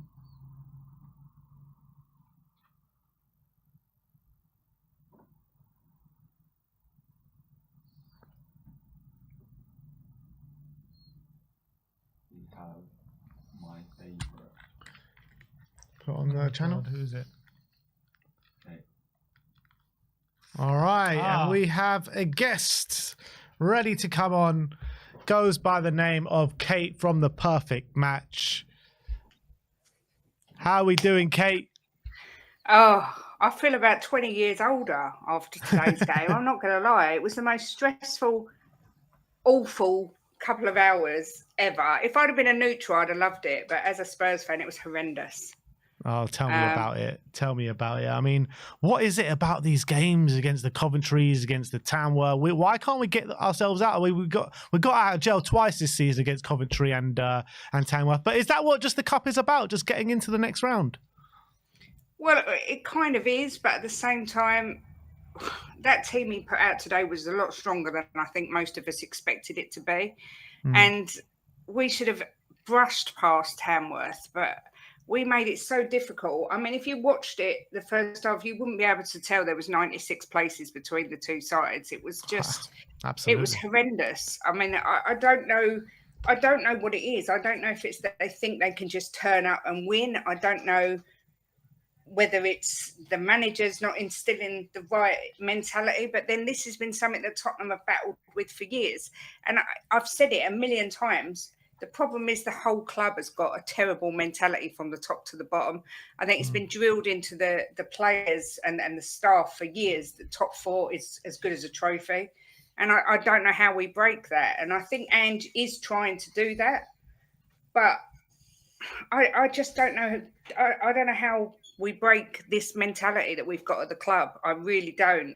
Obviously, you can't just say it's Ange Postecoglou because we've had it with everybody. But it was nearly the most Spursy thing ever, wasn't it? It was I a know. whisker away. Those last couple of minutes when they nearly scored, I thought I was going to be sick at one point. It was literally heart in the mouth type of thing. This club will kill me. I'm absolutely certain of it. Yeah, and it was so close to beating Liverpool on Wednesday and losing to Tamworth on the Sunday. That was how close it was, which would have been so classic Spursy. Tottenham. Which would have been so Spursy. What in terms of individuals today, Kate? Who stood out in terms of being good or being particularly poor? Well, I don't want to lay it on him, but Werner is just a disgrace. He wouldn't even get into Tamworth's team. He is absolutely abysmal. I mean, I don't want to lay it on him because I try and stick by this guy, but he's just horrendously bad. I thought Madders had a good first half. I thought he looked fresh. I thought Dragusin had moments, but there were moments where I thought he was pretty awful.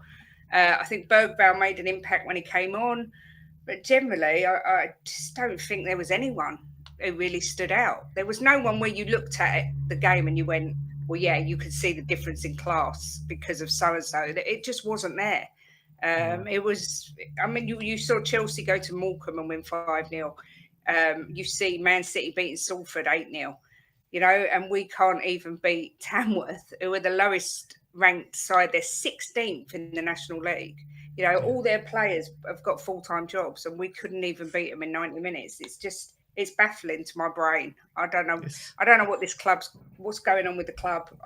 I don't know. It's madness. And Kate, if you would have looked at our left winger and their left winger during that game and you knew nothing about football, and you said one of them's on 160 grand a week and one of them is a Zara, works in Zara as who would you have told me one works in Zara and the one's that earns 160 grand a week?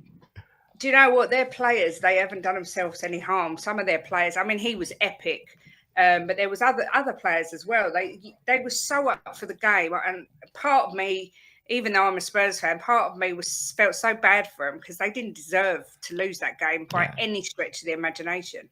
But obviously, the only important thing as a Tottenham fan is that we get through to the next round. But on a human level, away from bias, I would have been screaming for Tamworth because they put everything into that game.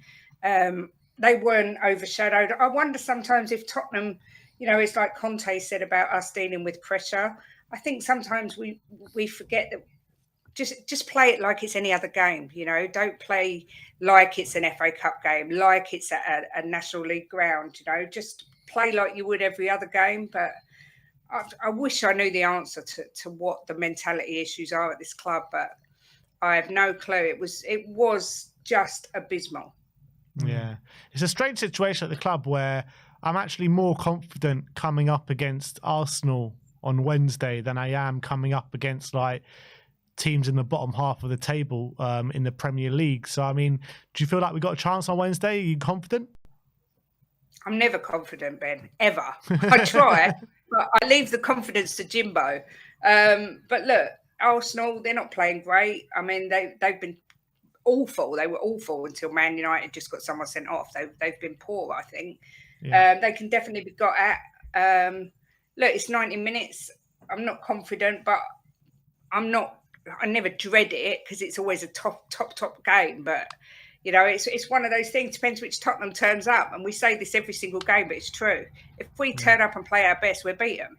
If we turn up and play like we did today, we will get spanked all over the place. So it just depends. But I agree with you. When we play the bigger teams, I'm more confident because we seem to be able to get up for the big games. And the smaller clubs, which I know that sounds patronising, I don't mean it to, but for the clubs that we expect to beat, we struggle against. Based off what you saw today, did anyone earn or lose their spot for the game on Wednesday? You've got to play. I think Kinski is a great addition to the squad. I think he looks like he's going to be a little gem we've got there. So I think I'd start him. We're kind of in a state because we haven't got a plethora of options at the back. We've kind of got only what we can go with. So I thought Gray was good again. I think he's been so solid considering he's a kid, really. I thought he did well. But nobody shone out to me. I think I would start Bergvall. I think this kid is going to be an absolute superstar, but he needs to play regularly to keep his form up. That's my opinion. Has he Apart moved from ahead of that, Sarr in the pecking order, do you think? on current form, yes, but I think it depends who we play, because I love Sarr, but he doesn't seem to be playing his best at the minute. I thought he was poor today. I just think Bergvall's exciting. He plays with no fear. He plays like he plays like you expect to see someone playing in the playground. Like he's just enjoying his game. He goes in for everything. He's not intimidated by anyone. And I think he just brings something a bit different. So Bergvall for me has got to start on Wednesday. Aside from that, really, we're limited to what we've got and how they play. I don't know what's going to happen on Wednesday. It could be a draw. It could be an absolute spanking, or we could nick a win. Literally, I know I'm covering every base, but you literally never know what you're going to get. You never know in a game of football. We could win, we could lose, we could draw. That's exactly what could happen. But top analysis. Thank you. This is why I'm waiting for the Sky Sports phone call. I'd just like to point out. A big up to Jimbo, by the way, because he messaged me before the Liverpool game. He said, Ben, I'm so disappointed in your analysis before the Liverpool game.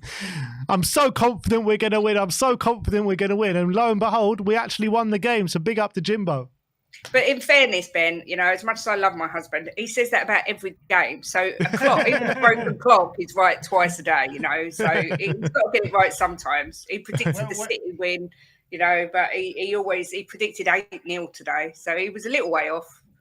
Where are you and Jimbo on Ange at the moment? Jimbo's massively Ange in. I'm Ange in because I don't think there's any value in sacking a manager without a plan. I don't want to see Mason in charge. We've been there, done that, and it doesn't work. So I think I'm still Ange in for now. I'm open to change in the summer if things don't improve. I'm not one of these people who says if we finish in the bottom half of the table but win the League Cup, he's got to go. I don't care about the league. It's gone. We're not going to win it. So I don't care. As long as we don't get relegated, I just want a trophy. But I literally, I don't know how I feel about Ange. I'm definitely not Ange out.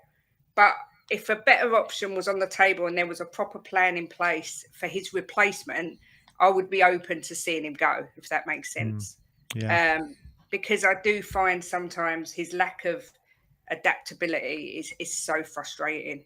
I mean, that Liverpool game, we were so good, but a lot of the players said that they took it upon themselves to do sort of play that way. And again, against City, when we played deeper and more defensive and counter-attacking, we're a really good side. And where we're sitting in the league doesn't reflect the players that we've got, I don't think. I think we've got better squads than a lot of those in front of us. So, but I just don't want to sack him and be in a situation where we've got no plan going forward and we just like rummaging around trying to find anyone that will take the job. So, but Jimbo's like, the treble's still on and Ange's the man. Jimbo. Big up to Jimbo and big up to you, Kate. Thank you for coming on today. No problem. Take care, guys. See you later. See ya. Bye-bye. Havertz has just missed an absolute sitter. Has he? I think we might need to refresh the stream. It's on poor again. Oh my days. That is easier to miss, easier to score than miss. Oh. That is crazy. 60 million down the drain. Kai Havertz scores again. He's missed a few sitters in this game already. Wasn't that a handball?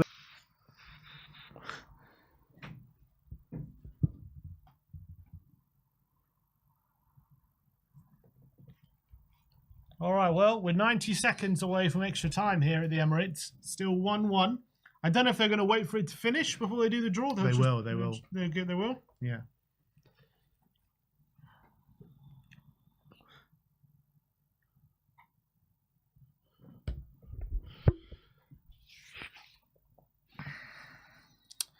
Mazraoui with the throw-in.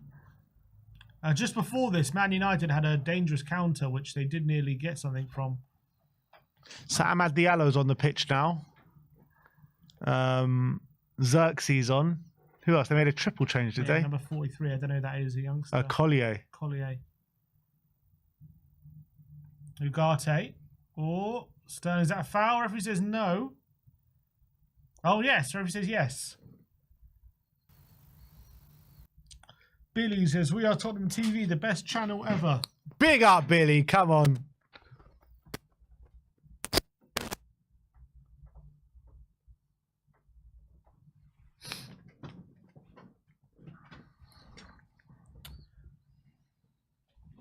I'm guessing Newcastle ended up winning. Yeah, I think it was 3-1. Yeah, 3-1. Southampton won up against Swansea. Ipswich beat Bristol Rovers 3-0 and Palace being Stockport 1-0 currently.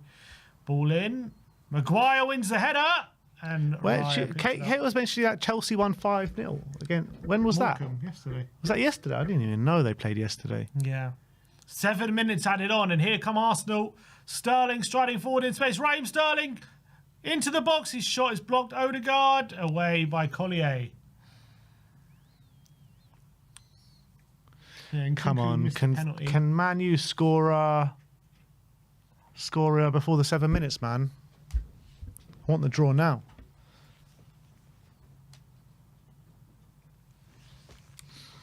Jorginho to Rice on the left-hand side.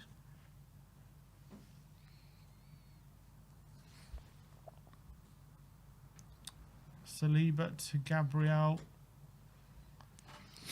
Lewis Skelly.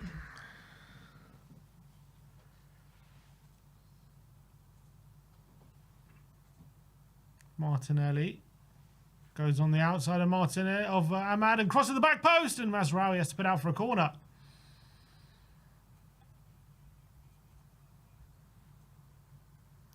The draw is after this game. Mitica 1-2-3.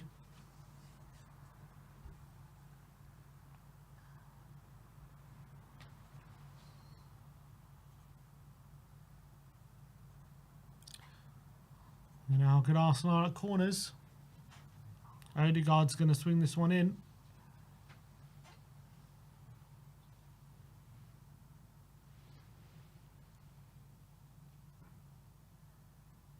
Odegaard in there, and Collier clears.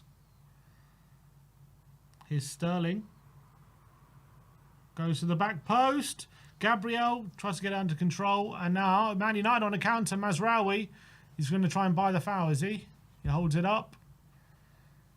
Gives it to Ugarte. Tries to get past Martinelli and loses it. Just about flicks it away. And here's Gabriel. To Kai Havertz on the left-hand side. Drills into the centre. In space is Timber. Well wide. Urian Timber. Good player, Timber. Not good enough. Nice ball from Havertz. Just opened up for Timber. Would have been quite a strike to get him from there. Is there going to be late drama here? 5 minutes to go to extra time. Man United just about holding out at the moment. They'll feel hard done by. A lot of people on social media not happy with the red card or the penalty given against them. Albeit they missed the penalty. And Arsenal have the cheek to say all the refs are against them as well.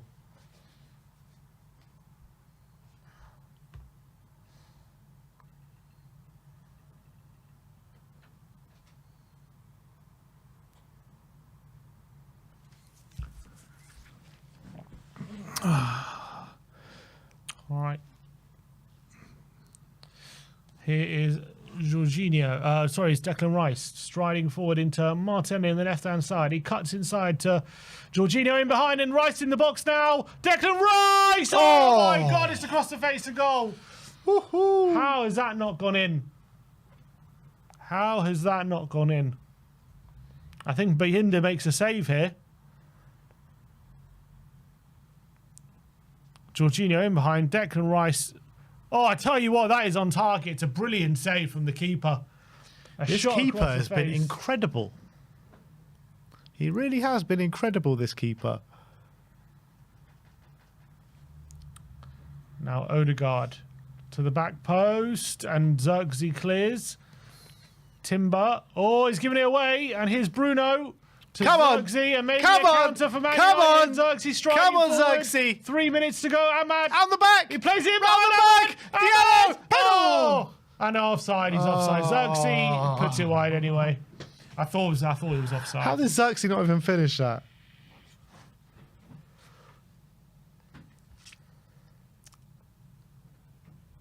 Yeah, he's got to play a lot earlier there.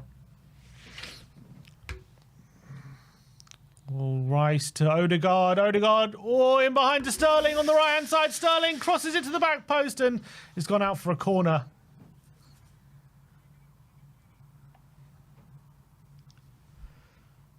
Two minutes left of stoppage time.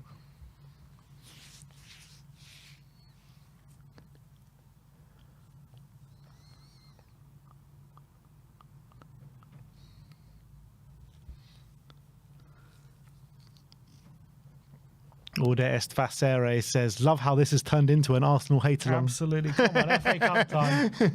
We need to put a negative energy somewhere now. Exactly. Odegaard to take the corner. Odegaard right to the back post, and it's gone out of play by Martinelli, and it's going to be a goal kick. So if they draw this in normal time, that's what? How many games in a row now? They got the Brighton game, Newcastle, and now this. They haven't won. Who, Arsenal? Yeah. What, in a row? Yeah. I thought, haven't they been winning, Arsenal? It'll be Brighton, Newcastle, and this in a row, no? No, because they beat Brentford, they beat Ipswich, they beat Palace. What? Arsenal? The last 3 games? Yeah. Yeah. Brighton. Newcastle, and now this. Oh, yeah, sorry. Yeah.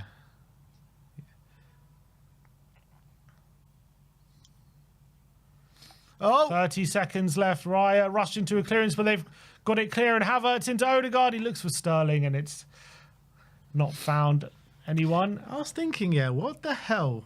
Why did Arsenal sign Neto? And why did Neto even go there? They needed a backup keeper. Neto- Xerxes won it against Timber. Neto was starting for Bournemouth last season. They signed Kepa. Yeah, because Neto left. I think I signed him before. I can't remember if it was before. I think they already lined up. I thought think they Neto rolled was him. like one of the best keepers in the Premier League last Bruno! season. Oh my God! Looking for Ahmad, and it's going to be Martinelli sweeping up. Xerxes down in the box, and it's full time, and it's going extra time at the Emirates. That was close to Man United snatching it, and Arsenal just have looked out of sorts, haven't they, in the last few weeks? Look, I think this is a really good time to play them.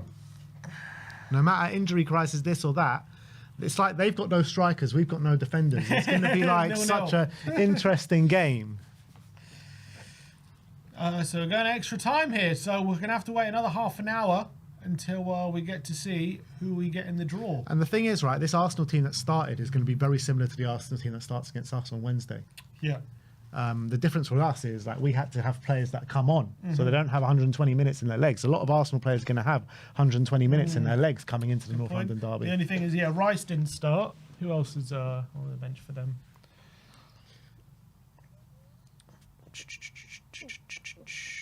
Rice and Sterling were the ones that came on.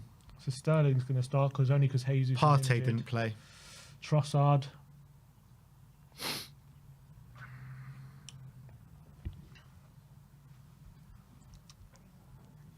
Apparently Trossard's refusing to sign a contract. All might not be well there.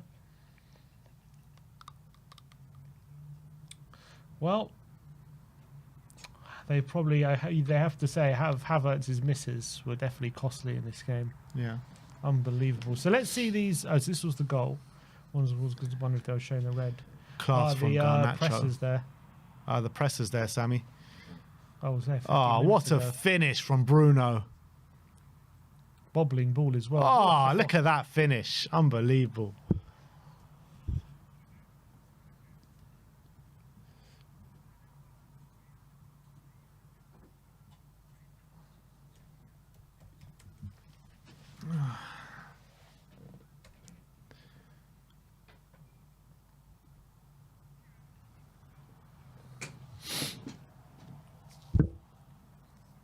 Oh, this is the red card. I mean, it is a reckless challenge. He doesn't touch him, though. I don't think he touches him. I don't think there's much contact there.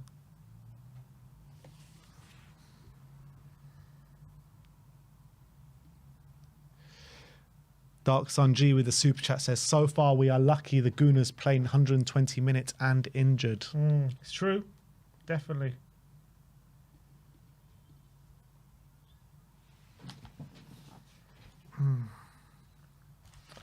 No quotes from Andrew's press conference have come out, I can see.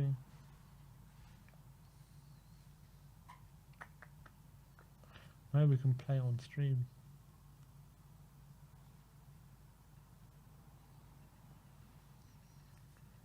Say what? Press conference. Another super chat from Dark Sun G saying, Odegaard missing the pen was a huge blow for the Gunners. It was, because, you know, the game turned on its head with that red card. United look at it. Is this the penalty? Look at this. This is a dive, man. No touch there at all. Oh, my God. That is ridiculous. With VAR, that gets overturned. Yeah. He's such a snake, Havertz. I can't stand him. Ugh. Dirty dive. There's no. Why is there no press conference quotes?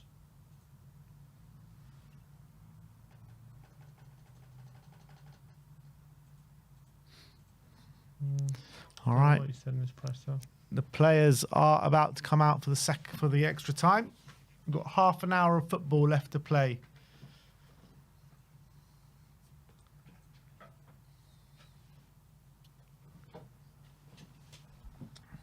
Lewis Skelly going off, I'm guessing, for Zinchenko. Where's Calafiori? Injured. Again? Guy can't stay fit, can he? He had his injury problems before he joined Arsenal, didn't he?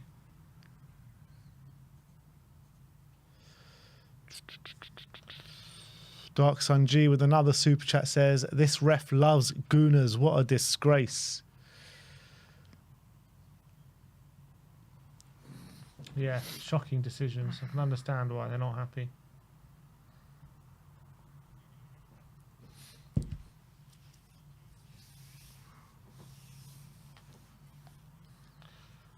All right.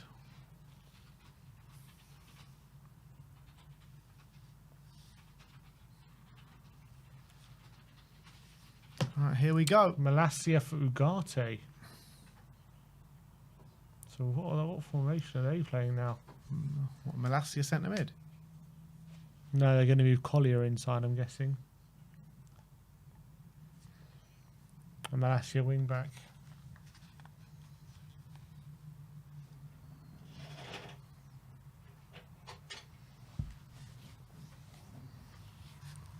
Ugarte has a yellow card. That's right.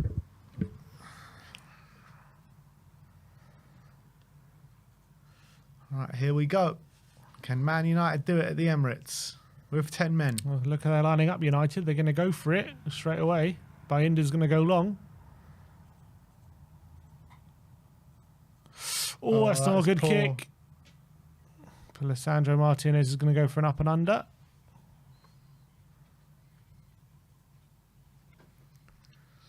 They've got two of their back three on yellow cards as well, and Fernandez on a yellow card. Bloody hell. Arsenal got Havertz and Gabriel. Who's coming in? Says Martinelli, is it? Oh, in behind is Martinelli. Is he going to catch that? No, he won't. What has happened? I was about to say What has that. happened Like, to Martinelli? seriously, 2 years ago, it felt like he was like the next big thing. The world at his feet. Got Literally. 15 goal Premier League goals. And even last season he wasn't good. This season he's got even worse. Do you think he's been worse? He's got a better return this year than last Does he? year, though. Yeah. I thought that he's been better this year than last year, but still. Like last year, he got 6 goals and 4 assists. This year, he's on 5 goals and 2 assists and halfway through. Maybe I just forget how bad he was last year.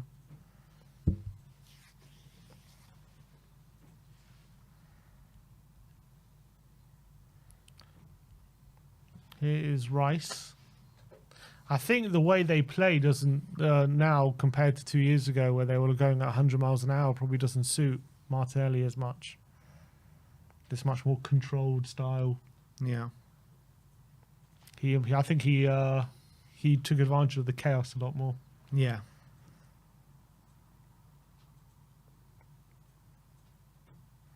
Here's Gabriel to Declan Rice.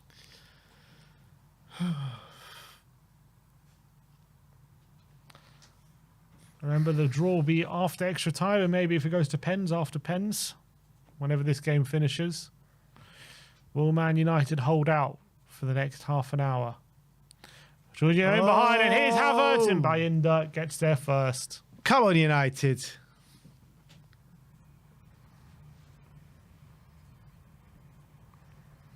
to get these clips up.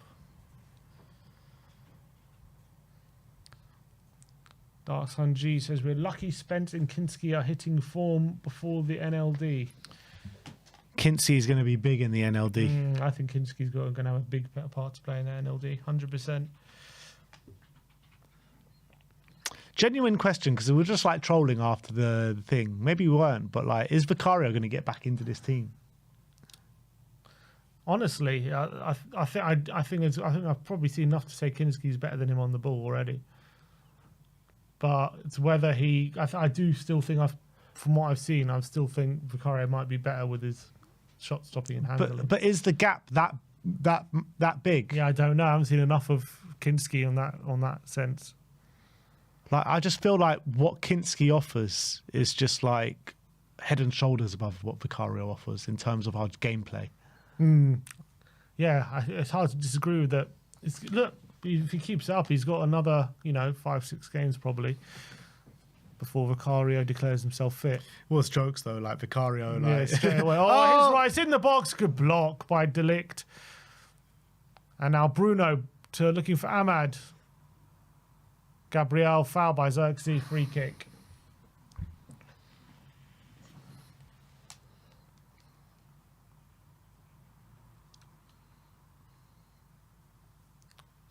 Well, it's going to be very interesting when Vic is fit, what he does. And for sure, it'll be very interesting. Good block that is, De Ligt. Look at that, body on the line. Odegaard's going to take this.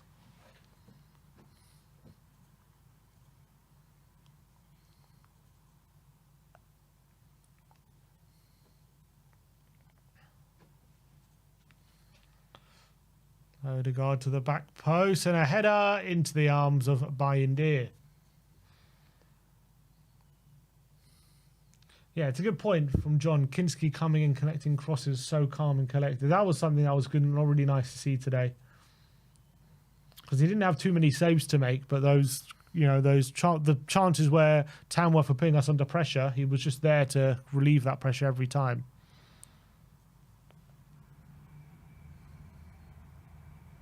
Oh, Raya. I feel sometimes with Vicario, like, he can be just a bit erratic at times. You know what I mean? Just a bit. Well, definitely coming for crosses, he's not as good. Yeah. Not so good, is he? Kinski just gives me a bit more calmness. Although he's got balls of steel on the ball.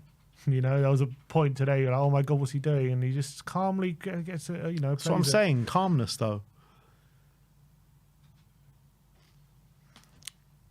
Here's Bruno.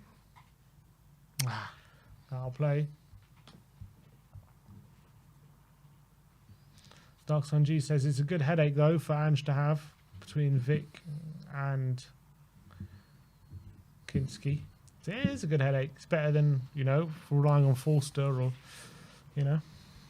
Forster. Kinski's yet to concede a goal. It's good form.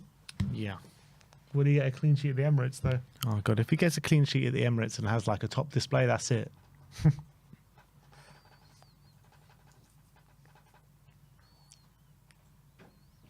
It'll be mad, though. What a turn of events for Vicario. Like, he got injured, like, firmly number one of this football club, nowhere near getting into leadership group. Just had probably his best performance ever in a Tottenham shirt against City. Yeah. And suddenly he comes back and he's back up, like... Incredible. It's just mad. That's football. It can change so quickly. Who plays these Europa League games? Surely Brandon Austin's gonna, or will be Fraser Forster back? I hope it's Brandon, but it might be Fraser. Right, Declan Rice swings it to the back post, and it's headed away by Mazraoui. Well done.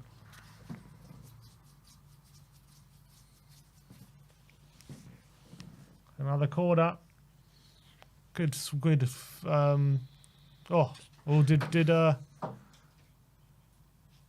Not sure who got it away.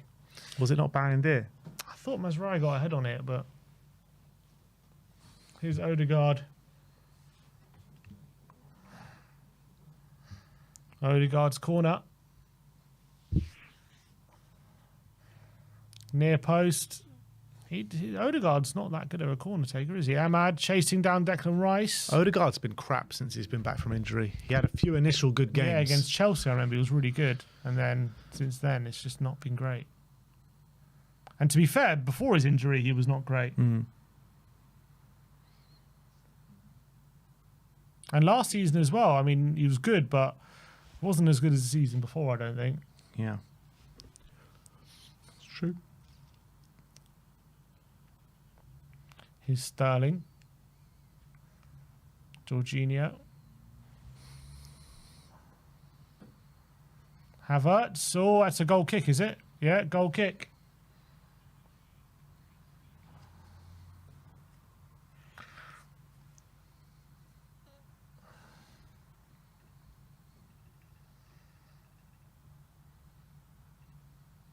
Mike, okay, I think the quotes from the press are starting to come through. Let's see what he said. Oh, it's probably because it's in Tamworth. There's no Wi-Fi and stuff. Let's see what he said.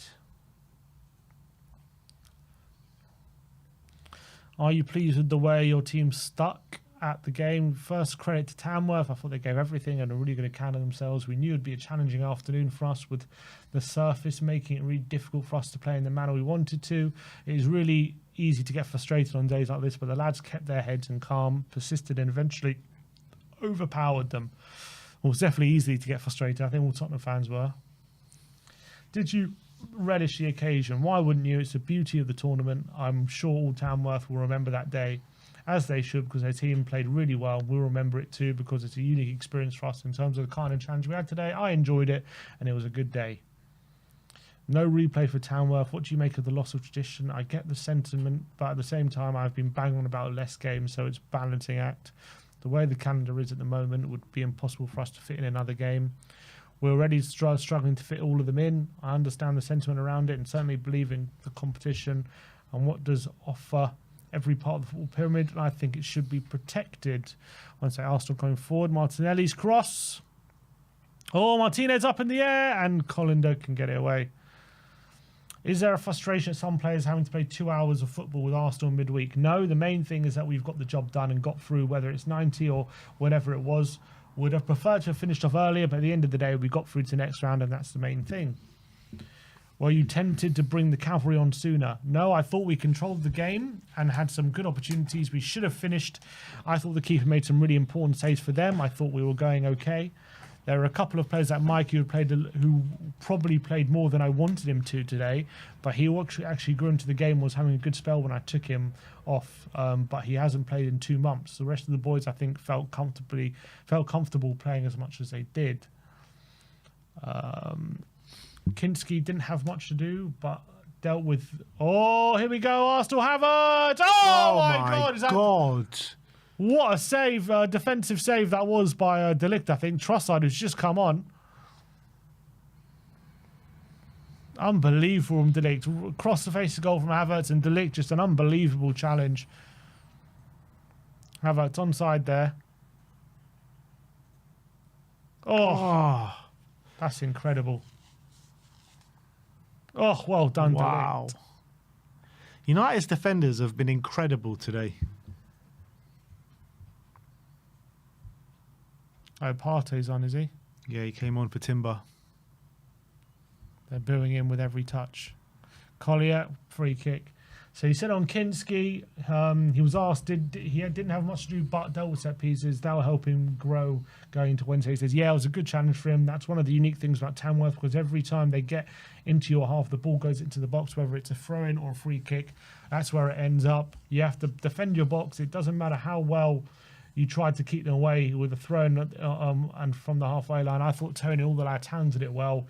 It's always a bit of a lottery when it comes in, particularly with the way they launch it, and it was good for Tony to get through that. It must be good to have Mikey Moore back as an option. He says, yeah, brilliant, great to have him, so I could get him some game time. I thought he's itching to get back as well. He's missed a fair bit of football, and it just adds to the attacking threat for us. I'm sure after today he'll feel a lot better. As I said, I think he was a bit rusty at the start, but he's definitely grew into the game. Yeah, I thought he had a really good start to the second half. You know, he was the only one trying to take. He was like trying to do it on his own at times. You know, because no one was really helping him. That's all he had to say. We're out of sick, apparently, Sammy. 2.5 minutes away from half time and extra time.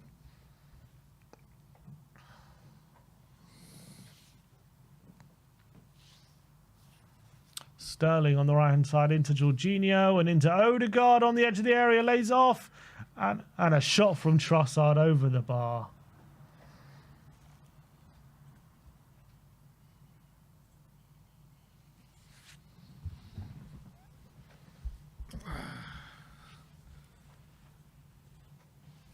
Yeah, did he not? Good point, Charlie Vale. Did he mention anything about Yang Min Hyuk in the press conference? No.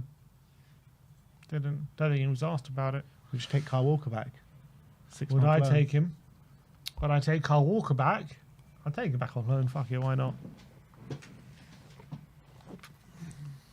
Harry Maguire is going off for Lenny Yoro.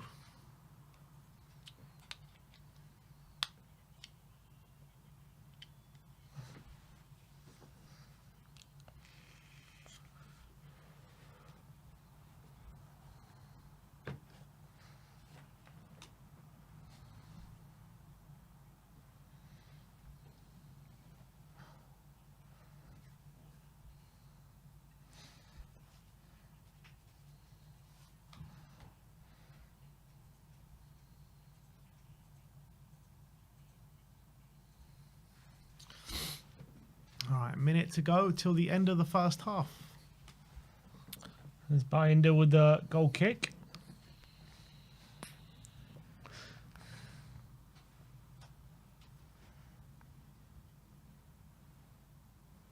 And our play for a throw-in.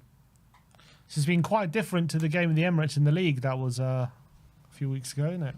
Well, I guess. And the only difference is Arsenal scored from set pieces that day. And now United have been a bit more of a threat, I guess. Here's Gabriel. But they do seem to be improving, United, under Amorim at the moment, last couple of games. Yeah. Havertz into the back post, and it's going to be overplayed.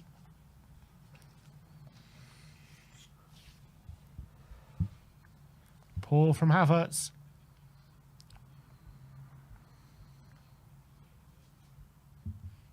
Two minutes added on.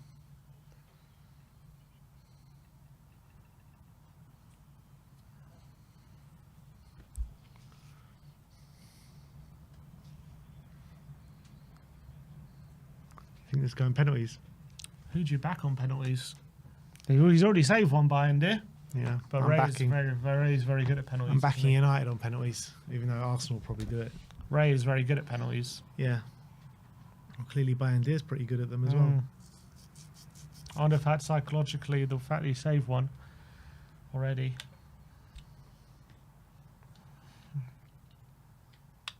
Here's Rice. Partey. Since they last won the FA Cup, though, Arsenal, they've been going out quite early in all the rounds, haven't they? Well, have you seen their draws? They've had Liverpool and Man City the last 2 years in the third round. And they lost both. They lost to Forest, though. And Forest the year before that, yeah. Forest the year before that. But the last 3 years, including this year, Man United, Man City and Liverpool in the third round. That's mad. That is pretty mad. Still, though. Yeah.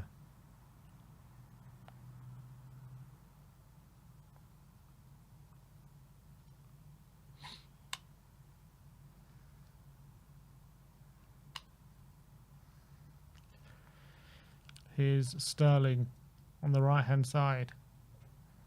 Partey. Odegaard in the box. Oh, good challenge by Martinez.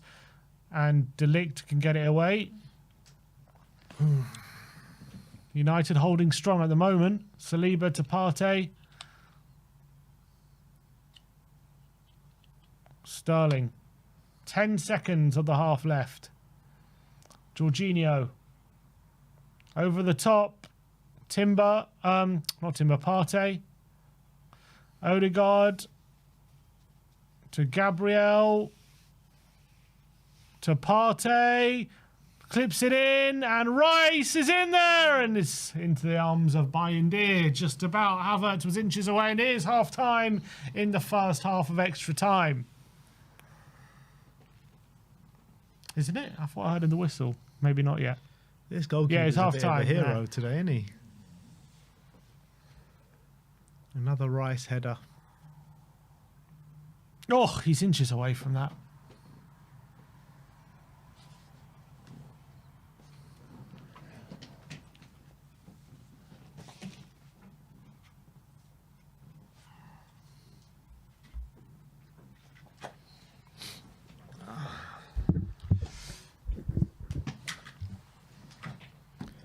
Let's see who played a whole game today that was going to start on For us or for them? for us. Kinski, Yeah, these goalkeepers. Gray and Dragoshin probably, unless Davis is back. Yeah, Dragoshin went off when at full time he went off. Porro, Porro played 120. Bissouma. Bissouma played 120. Um, Johnson, is he good? He probably won't Johnson? start now. I don't think he'll start, no. Maddison went off on the 70th minute. No. Maddison went off at the end of the game. So Maddison played 90. So you think he'll go Kulu on the right and Maddison in the 10? But would he go Madison, Bergval, Bissouma? Or would he go like Bissouma, Sarr and Bergval? Bissouma, Sarr and Bergval. Oh. He might go Bissouma, Sarr and Bergval. No, just he can't 'cause go Benton. Maddison played 90 today. And Sarr? What did he play? Sarr played 70. He still wasn't great today, Sarr, though. No.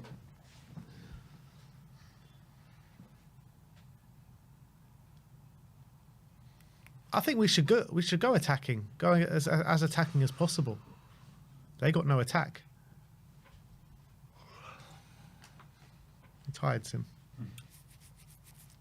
Oh, so I'm watching Arsenal Arteta ball, man. You know what it is. To be honest, the last time I watched it at home, I fell asleep.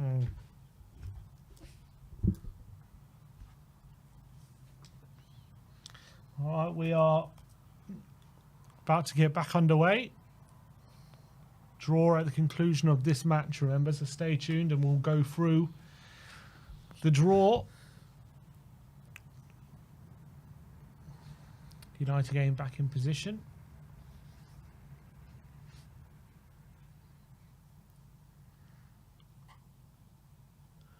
This is definitely going to pens. 15 minutes till penalties at the Emirates. The draw is just after this game, people. Stay tuned. Vega's joining Dortmund. Oh, really? It's interesting, isn't it? Because I thought they didn't play Chilwell. You've got rid of Chilwell for him, pretty much, to be backup. What do you mean they got rid of him? Doesn't he have him? As in, he left him out of the squad, didn't he? Oh, in Europe. As in, he refuses to play him. Oh, Partey's going away to Xerxes. Play it. Square it to Bruno, you lump. Oh, he's actually done well. Here's Ahmad. Go on, Ahmad. Go on the outside. Take him on. Take him on, Ahmad. Brilliant. Xerxes. Oh, Reyes tipped it onto the post from Xerxes. Unbelievable counter from United. Well, not counter, unbelievable attack from United. That was close. Actually, a really good play from Xerxes in the end. Ahmad, lovely play from Ahmad as well. That would have been really poor keeping if that went in. Oh, a slight deflection. It's a terrible effort from Xerxes. Yeah, deflected. And then, Raya just tips it round the post. Oh, bloody hell. Corner to Man United. Will they be getting players forward for it? Dark Sun G Goon is playing 2 poor games at home. Come on, you Spurs. Bruno. Bruno in there. Raya punches. It's going to go back to Bruno. Going to see out for a throw.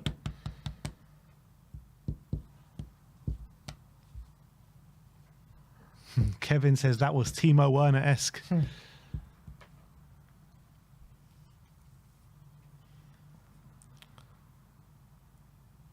Oh, that deflection nearly taking it past Raya. Amarim looks happy. He's got a smile beaming from his face. Here's Yoro to Mazraoui. Ahmad. Oh, Ahmad's giving it to Martinelli, and now Odegaard from the attack. He's going to foul him yet. Foul, free kick to Arsenal.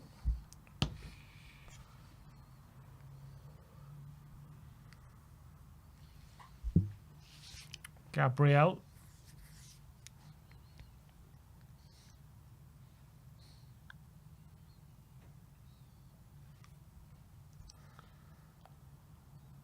Partey to Odegaard on the right-hand side for Arsenal. Cuts inside, plays it to Sterling. He's got Partey on the outside. He gives it to Partey, who whips it in, and Collier gives away a corner. Ball. You don't want to be giving away corners, mate. It's literally that only threat that they've got. Don't give it to them. Odegaard's taking it quickly to Rice. Back to Odegaard. And Sterling clips it into Rice, who heads it in, and Martinelli. Good save by Bayindir.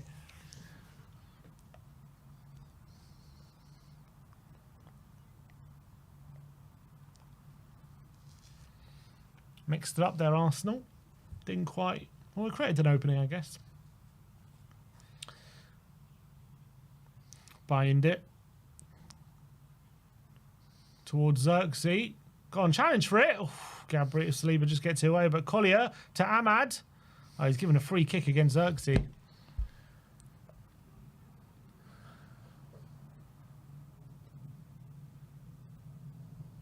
Here's Saliba.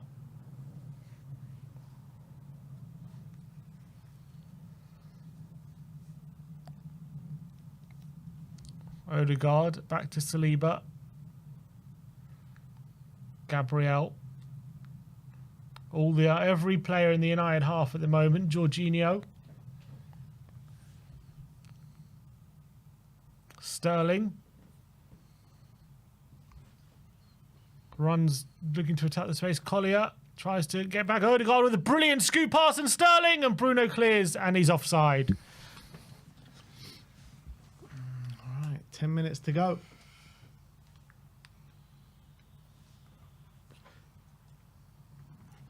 Well, that's a tight one, you know.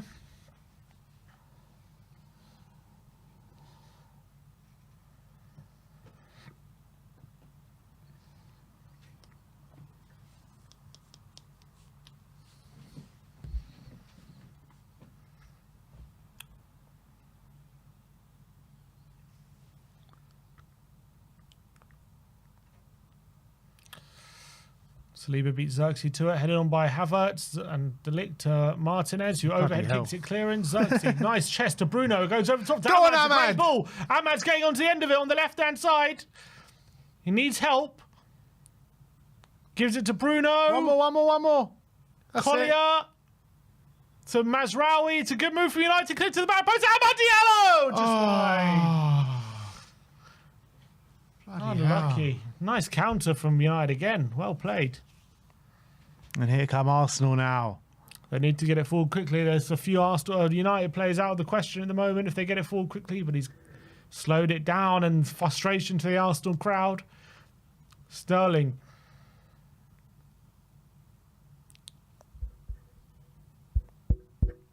Here's Odegaard. Partey on the right-hand side. Back to Odegaard with a bit of space. He clips it in, and it's all the way through to another goal kick.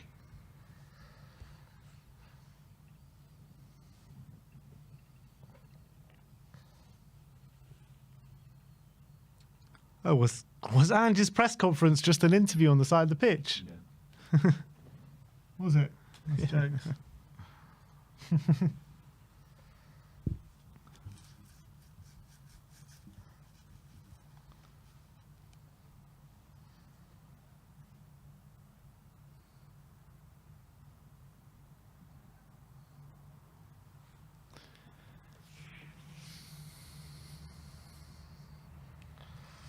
All right, 8 minutes to go now.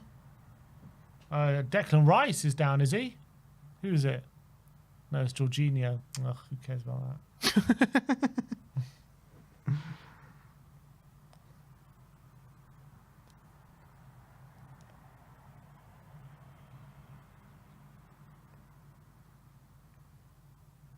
Yeah, it does make a good point, the commentator. You don't want Jorginho going off for penalties there.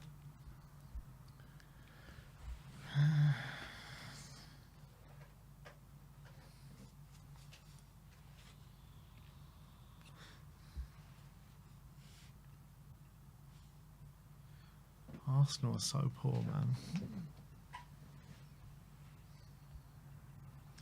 I was told in the weeks leading up to this season that it was going to be Arsenal's year.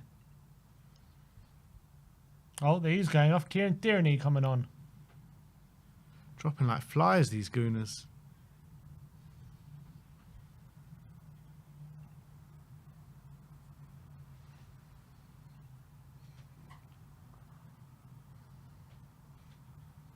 So who's going centre midfield? Well, I don't know how they're playing now. Partey. Oh yeah, so who's going right back? Tierney. Who was playing left back? No, Partey's right back there. Tierney left back.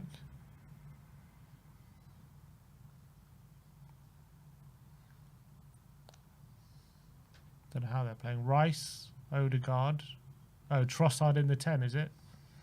Martinelli right, Sterling left, Havertz centre. There you go.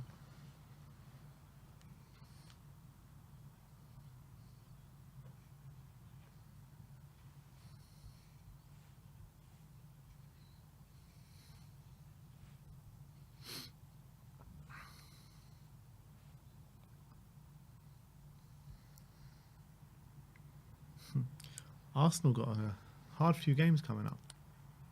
Oh, Arsenal in the box. The referee's given a free kick to Man United. Who's the next few games? Got Villa after us, and Zagreb in the Champions League. Wolves away, Girona away, Man City at home, and then Newcastle. In the cup. Yeah. Can see a few losses in there. Wouldn't be surprised if Villa get something at the Emirates. I wouldn't be surprised if they go to Molineux, don't get all 3 points, and a Man City with a few signings behind them. Maybe in better form. Man City are going to finish above Arsenal this year. Oh, Bruno, what is that? That is lazy. Collier. Foul against Collier. Taken quickly is Trossard. Approaching the last 5 minutes of extra time here.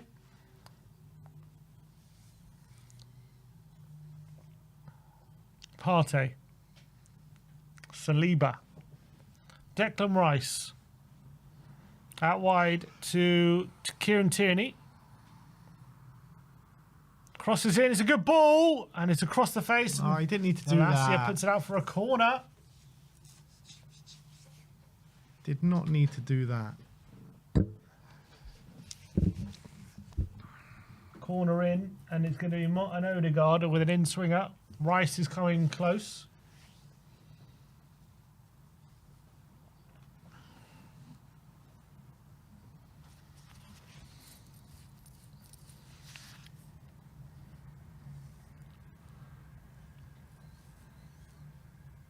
Odegaard in. Bayinder's come and punched.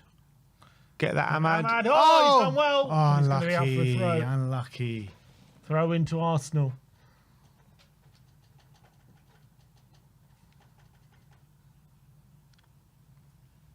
Four minutes to go. Sterling into the box, and he's going to go out for a goal kick. He's so poor, Sterling. So poor. It's been such a terrible signing. You told me it was going to be a brilliant signing. I thought it would. I really thought it would be a good signing, but he's been terrible.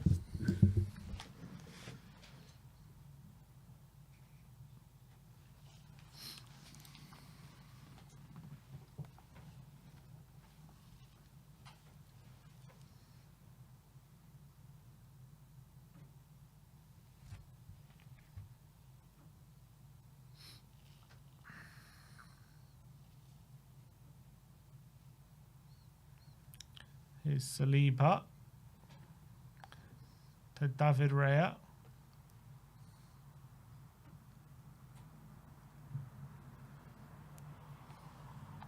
Gabriel. We're now 3 minutes away from penalties. Gabriel inside the Man United half. So is this the last FA Cup game of the weekend, or is there more tomorrow? There's more tomorrow and Tuesday. Millwall, Dagenham. And Leighton Orient, because the games that got called off. There were games that got called off yesterday. Odegaard in there, box, Havertz! Oh! Gets a flick on that, and it's just wide. Corner? No. Good ball in there from Odegaard. Havertz with a flick. Oh, so close to Trossard at the back. So if we play Leighton Orient, obviously Jamie Donnelly and Keeley can't play. That's a shame.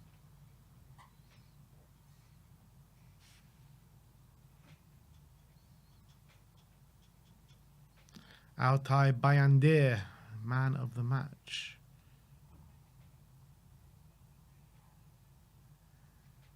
Oh, Xerxes. Oh, it's a good ball from Bruno. Is he onside there, Ahmad? Nope. Under 2 minutes to go now. Arsenal playing it quick. United have played a good chunk now, about an hour with 10 men. Yeah. And done very well. Could have even scored themselves. Martinelli, though, crosses it in. Slipped by Delict. Cleared away by Yoro. And Yoro's down. Sorry, not Yoro. Who is that? Mazraoui.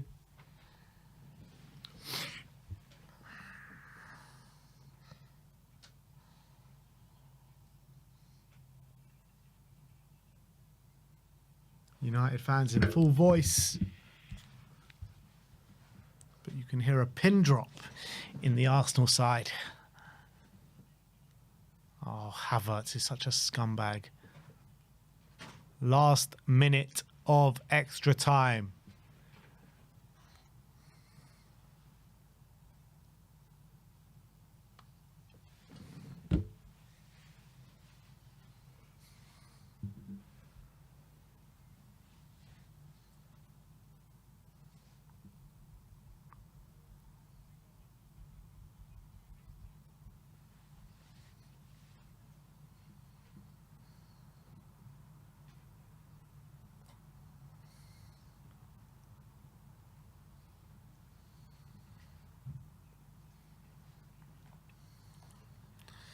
All right, 20 seconds. Odegaard.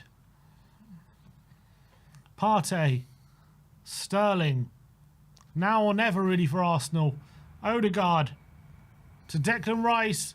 Ahmad closing him down. He's forced backwards. 5 seconds. Gabriel, is there any stoppage time? 1 minute. Trossard on the left-hand side. Crosses it in. Yoro flicks it in. Odegaard in the box. Partey shot deflection over the bar. It's going to be a corner to Arsenal. Last chance saloon. Last chance saloon for Arsenal.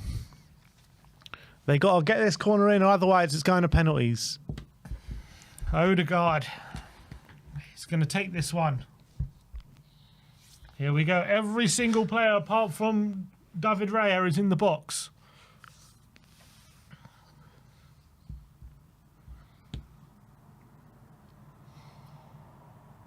Here it comes from Martin Odegaard. If they clear this, it's going to penalties.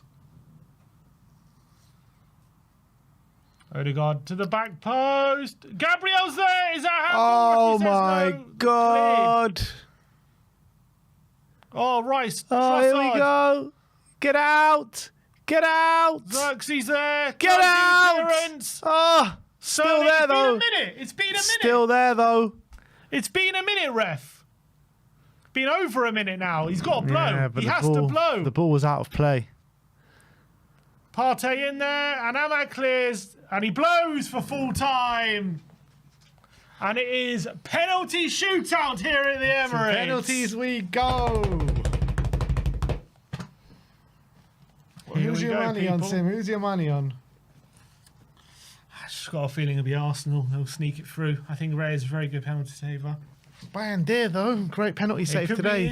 Could Seems like it's his day, man. His day. It could be his day.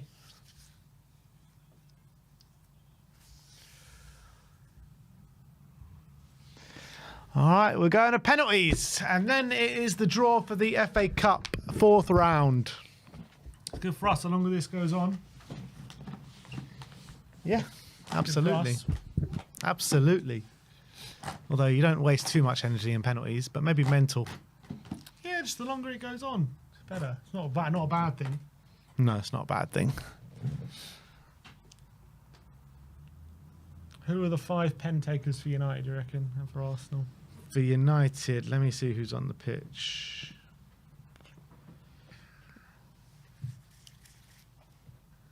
I reckon Diallo will take one. Bruno. He probably misses Xerxes. I don't want Xerxes to take one, but he probably will. Thing is, Maguire would have taken one if he's still on, but he's not. Oh, see, that was maybe Collier. No, he's pretty young. Mazraoui, I've got a feeling about Mazraoui. He would probably take one. Maybe Martinez. Maybe Lissandro. For Arsenal, you got Odegaard will take. You've got Havertz. Rice, Havertz, Trossard, maybe Sterling, Martinelli. Yeah. I like the look. I mean, I think those 5 takers seem better. They do. But Bayinda is getting some instructions.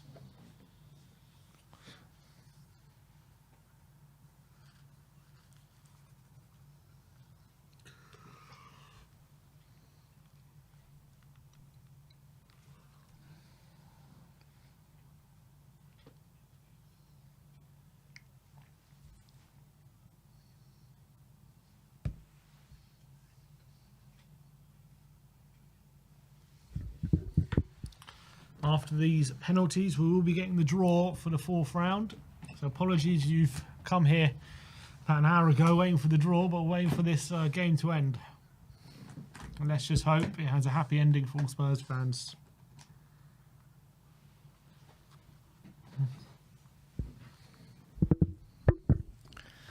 Chris Angombar says, long day at the We Are Tottenham TV office. Yes, it is.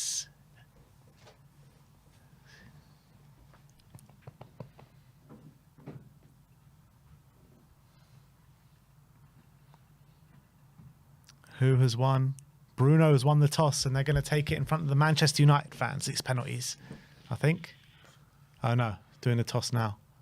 Bruno's won. All right, so who takes first? Oh, United take first.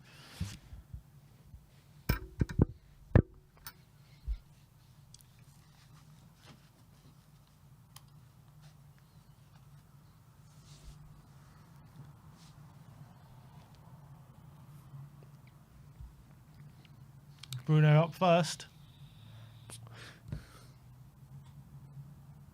Come on, United.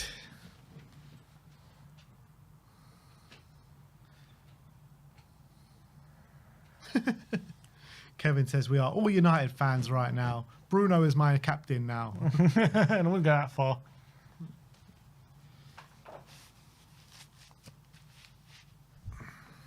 All right, here we go.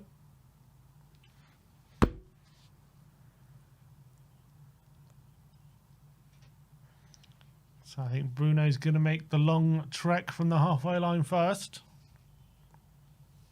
Has Sleeper gone off? Why is he not on the sidelines? Why is he on the sidelines, I mean? Saliba, is he not there? All right, here's Bruno to take first for Manchester United. Yeah, no, he's not. Isn't that no? That's Gabriel. Who's next to Gabriel? I saw him with all the guys with jackets on, so I wonder if he. Maybe he's tweaked something. Didn't get subbed off though. No, he didn't. Oh right, because United are down to 10. Oh, they can only have 10. Yeah, they can only have 10.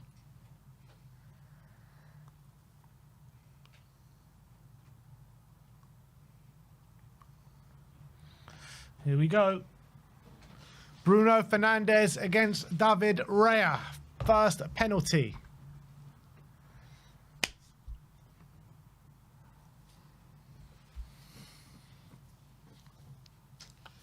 Bruno Come on, Bruno. Fernandes. Don't mess around now. Here we go. Bruno. 1-0. Sends him the wrong way, and it's 1-0 to Manchester United. Lovely penalty. Very cool from Bruno. Advantage United. After 1 pen. Lovely. Easy does it. Odegaard, first for Arsenal. He's already missed one today. Looks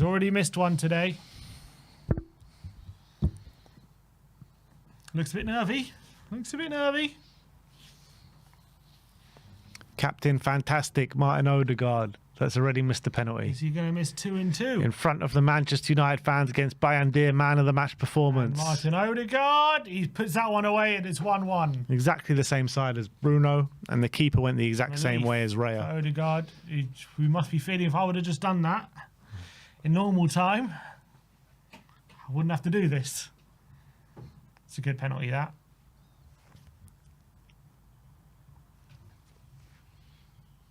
Next up for Manchester United, Amad Diallo.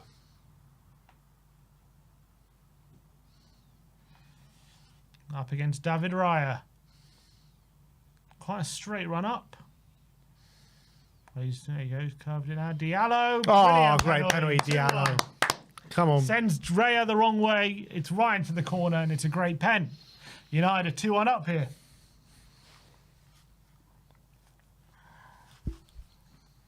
Brilliant pen, that. Who's up next for Arsenal? Declan Rice, I reckon. Havertz. Havertz. Who's missed a few sitters today, Kai Havertz. Whatever happened to the notion of leaving your best till last? That doesn't happen anymore. They always get the best first these days. After Ronaldo didn't get the chance to take that penalty once, and I was like, okay, maybe we shouldn't do that. Maybe this isn't a good, such a good idea.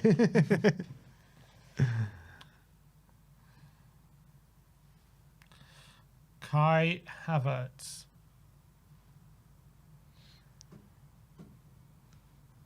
Miss!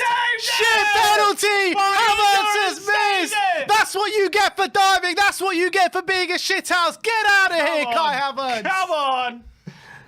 And he's missed a few sitters today. It's not been Havertz's day, and now he's missed in the shootout as well.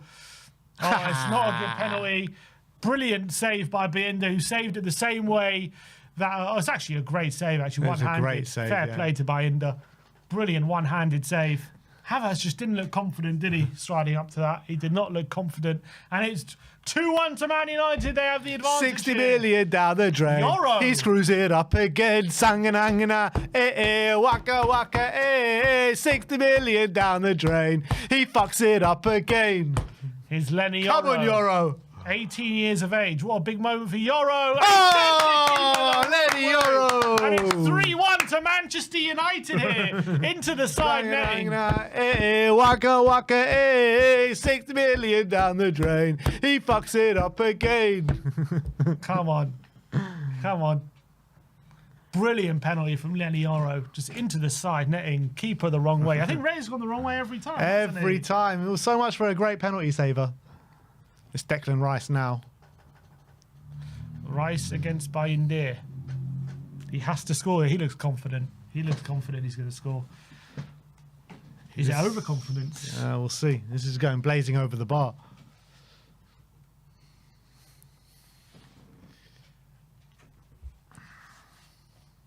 Come on, Bayindir. Come on. This is definitely going in. Look at his Yeah, eyes. look at that. That's determination. And Rice. Oh, It's a right great to the penalty. corner. Brilliant great penalty penalty. from Declan Rice. Bayindir, though, he's gone the right way. Most 2 out of 3. 2 out of 3. Raya hasn't gone the right way yet. Well, it's only one penalty in it, so was it's close very there, tight Bayindir. still. Oh, That's a great penalty. That's the best penalty yet. Into the corner. Who's up next for Manchester United? Lisandro Martinez. Here we go. Come on, Lisandro. Come on, Lisandro. Down the middle. Down the middle. Go on. Oh, what did I say? What did I say? Down the middle. And he's put it in there. Raya dives out the way. Does a little skip as well. So if and United are either Arsenal miss Yep. or United are just one penalty away. Look at that. Well done, Lisandro. Who's taking this one? Is he going to miss? Thomas Partey. Oh, He's not set up for Partey to be the missing penalty. He doesn't look that confident, does he? Boo. He's got a nervous look on him, Partey. He has a nervous look on him. Here we go. He has to score to keep Arsenal in it. Thomas Partey against Bayindir. Oh, he's put it down the middle and he's scored. Now And it's you all know- on this Man U penalty. If they score, This is they're it. through. If they miss, it carries on into sudden death. Well, Arsenal have to score first. True. It's still sudden death, though, isn't it? Yeah, I guess. Down the middle for Partey. Oh, I tell you what, Bayindir's legs were not far from that. Here we go. It's Xerxes. Oh, no. Xerxes at number 5. He's the one player we said that is going to miss for United. Oh, come on, This Xerxes. is a big moment for Xerxes. Here we go.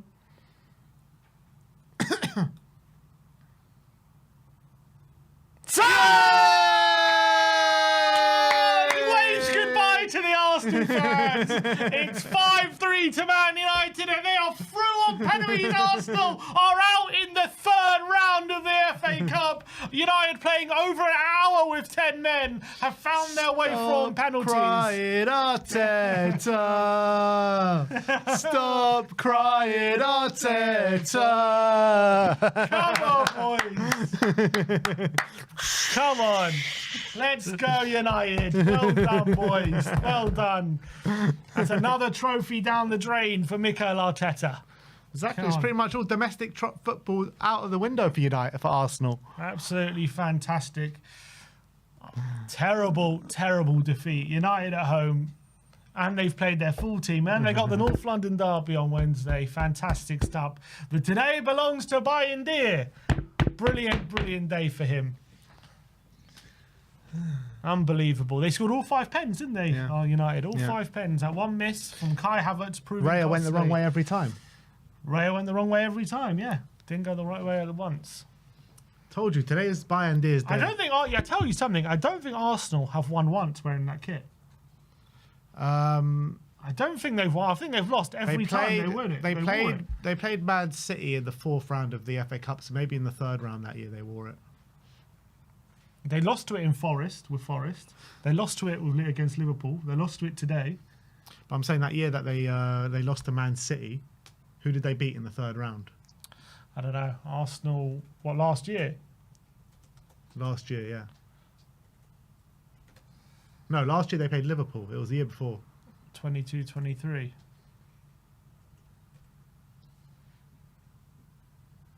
They beat Oxford. Did They played in their red kit in that one. So Oxford. Okay, so Oxford. They beat Oxford. Well done to them. With the white kit. It's like they get the white. It's like they get the put the white kit on and They get all Spursy. yeah, exactly. 5-3. Wow, they had an hour against 10 men of Man United, and they couldn't break him down. Fair play to Amorim. 2 great performances last couple of games. Absolutely. And with Spurs, though, for the Emirates, if Ben Davies is fit, does he play? Can we drop Gray right now? I don't know. I'll prefer to play Gray over Dragoshin. Maybe Gray and Davis. Yeah. Maybe. It's a big call. Is Davis even 100% fit? If Davis is fit, I think he might have to play him Instead of Gray, though, or instead of Drag. Probably. It's tough. I don't on like a Gray. back-two pairing of Davis and Dragoshin, though. That's when City won with. It's true, we did win to City, but I just remember them. They played together against Coventry, and they were terrible. But I guess against Arsenal, it could be different. Who's going to be better at dealing those corners, Davis or I think we need Drag for those with that aerial ability. It's true. We'll get bullied from corners if we don't. Maybe Gray midfield. Play him and Bergvall and Basuma. Well, that is taking the piss. No, to go into the Emirates with two 18-year-olds in midfield and winning. Take it to him. All right, 1,200 people in the chat now. Come on. Big up. Big up to everyone. The FA Cup draw is moments away. Arsenal are out. Spurs are through. So Arsenal, the only team that have gone out, like top team that have gone out. Yeah. Brentford went out yesterday. I think Brentford and Arsenal, the only two Premier League teams that are out. Am I right? Brentford and Arsenal. Don't think any other Premier League. And West Ham. Oh, they played Villa, yeah. Fantastic. So very, very disappointing for Arsenal. But since Saka's got out, they've lost that edge at the moment up in that forward line, which they didn't really have when he was in there. But at least he could provide something at the moment without because him. he could just provide something out of nothing. And now they don't even have that. No. So we're just waiting for the draw to. They're just interviewing Bayern Deer. Is he now United's number one? That's the question.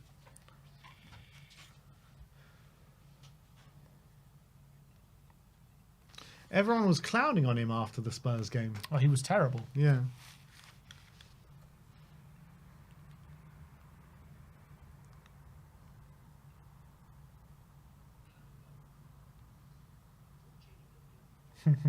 Arsenal fans crying.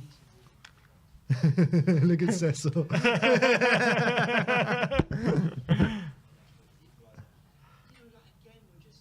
Oh, where's the? I want to see when the penalty goes in.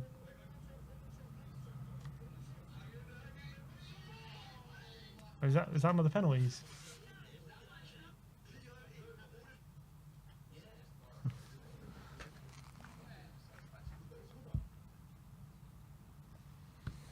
All right, here we are. We are here for the FA Cup fourth round draw. It's about to get underway. Tottenham at number 17. Number 17 is the number that we're looking out for.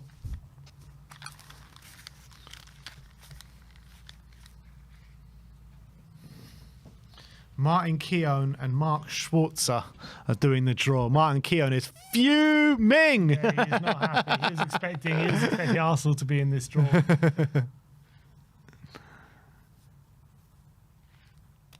Who do we want? I said I wanted Tamworth last draw, and then we got Tamworth. So I'm saying I'm getting Leyton Orient. Leyton Orient, home or away? Home. Yeah, nice home draw. No more away. Come on. Let's see. Let me see what the numbers are. Surely Mark Schwarzer, Aussie compatriot of Ange, can. Come on, get us a nice tie.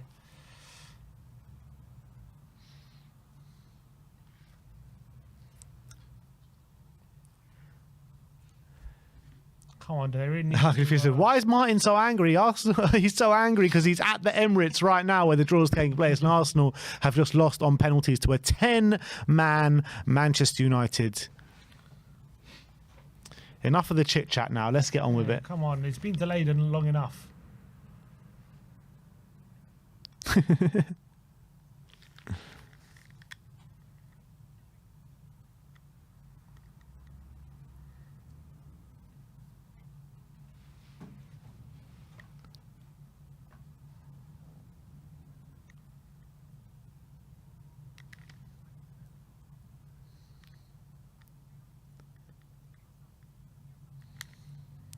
All right, here are the ball numbers. So, Man United 2, Exeter 3, Man City 8, Millwall Dagenham 9, Liverpool 10, Chelsea 13, Tottenham 17, Plymouth 21, Newcastle 23. Who are the lowest ranked teams left? Well, Dagenham and Redbridge if they win tomorrow. Dagenham. Exeter. Where are Exeter? League 2. Oh, League 1. We're going to get Millwall, Dagenham, watch.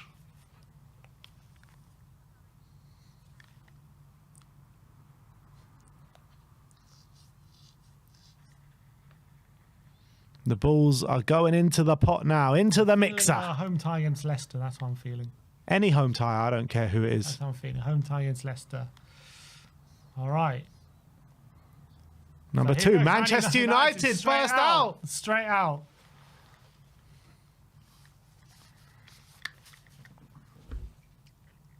Number 20, Leicester. Well, that's my prediction. Ruud van Nistelrooy going back to his old Ruud. club.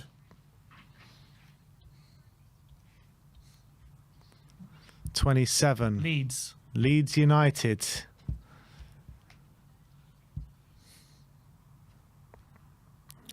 Number 9, Millwall or Dagenham and Redbridge. Good tie for Leeds. That is a tasty tie. Millwall Leeds. Bloody hell. Brighton. Nah, let's swerve this one. Swerve this one, please. Oh. Chelsea. Oh. Chelsea going to Brighton. That's a good tie. That is a good tie. Chelsea away at Brighton. Number 12. Preston or Charlton? Yeah, I wouldn't mind. Wouldn't mind Charlton. Trip to the Yeah, Valley, Preston's a take bit over. long. Wickham. Wickham. Wickham Are Wanderers. Wrexham still in it? Don't think so. Exeter. Here we go.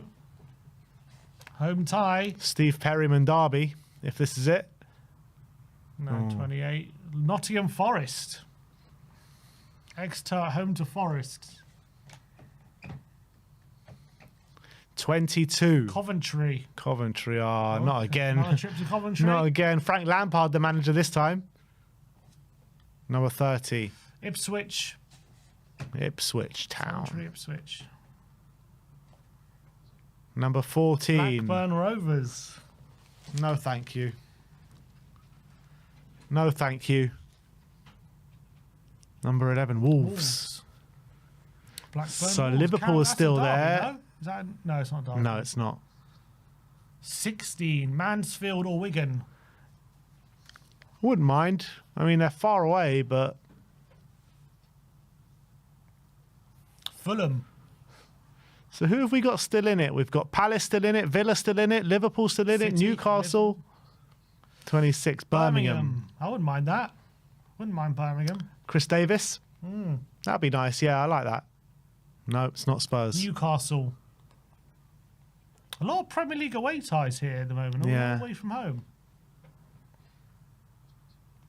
21, Plymouth. Plymouth. Just sacked Wayne Rooney. Number 10. Liverpool. Oh. Plymouth. at It'd be home funny to if that was Liverpool. Wayne Rooney still, but Liverpool go away to Plymouth. Another away tie. Everton.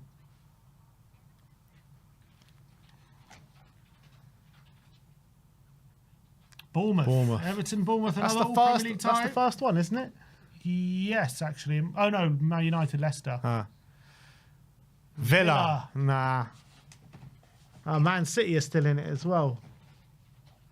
Oh, we got Villa away. Villa Park. Oh my God. That's a tough tie, man. City at home. Oh no, sorry. Southampton. Southampton are 2-0 up at the moment against Swansea. 5 Burnley. So City have got an easy tie. Unless they go away at Palace, maybe. City are going to get Orient. 4 is Yeah, watch. Orient. City are going to come out now. Number 8. Yep. There you Classic. go. Told you. Leighton Orient or Derby against Man City. Jamie Donnelly to take out Man Come City. on. Doncaster. The only Premier League team left at Palace. There you go. Doncaster away at home to Palace. And And then will play Stoke, Cardiff. Ashley and Phillips against Cardiff. will be at Stoke. Yeah. So Aston Villa away. Aston Villa away. What a tie. You know what? It's a difficult tie, but it's a tie that I think we can overcome with some players back. It's like it's a ground that we've done. We smashed them last year. We did. We beat them 4-0, and obviously they're going to be in the Champions League. We're going to be in Europa League at that time. Let me see. When is that tie actually going to be played? Round 4 FA Cup. I believe it's going to be played in February. Yeah. No, March 1st. No, 8th of Feb. No, sorry, 8th of Feb. Yeah. Yeah, So, 7th to the 10th of Feb. So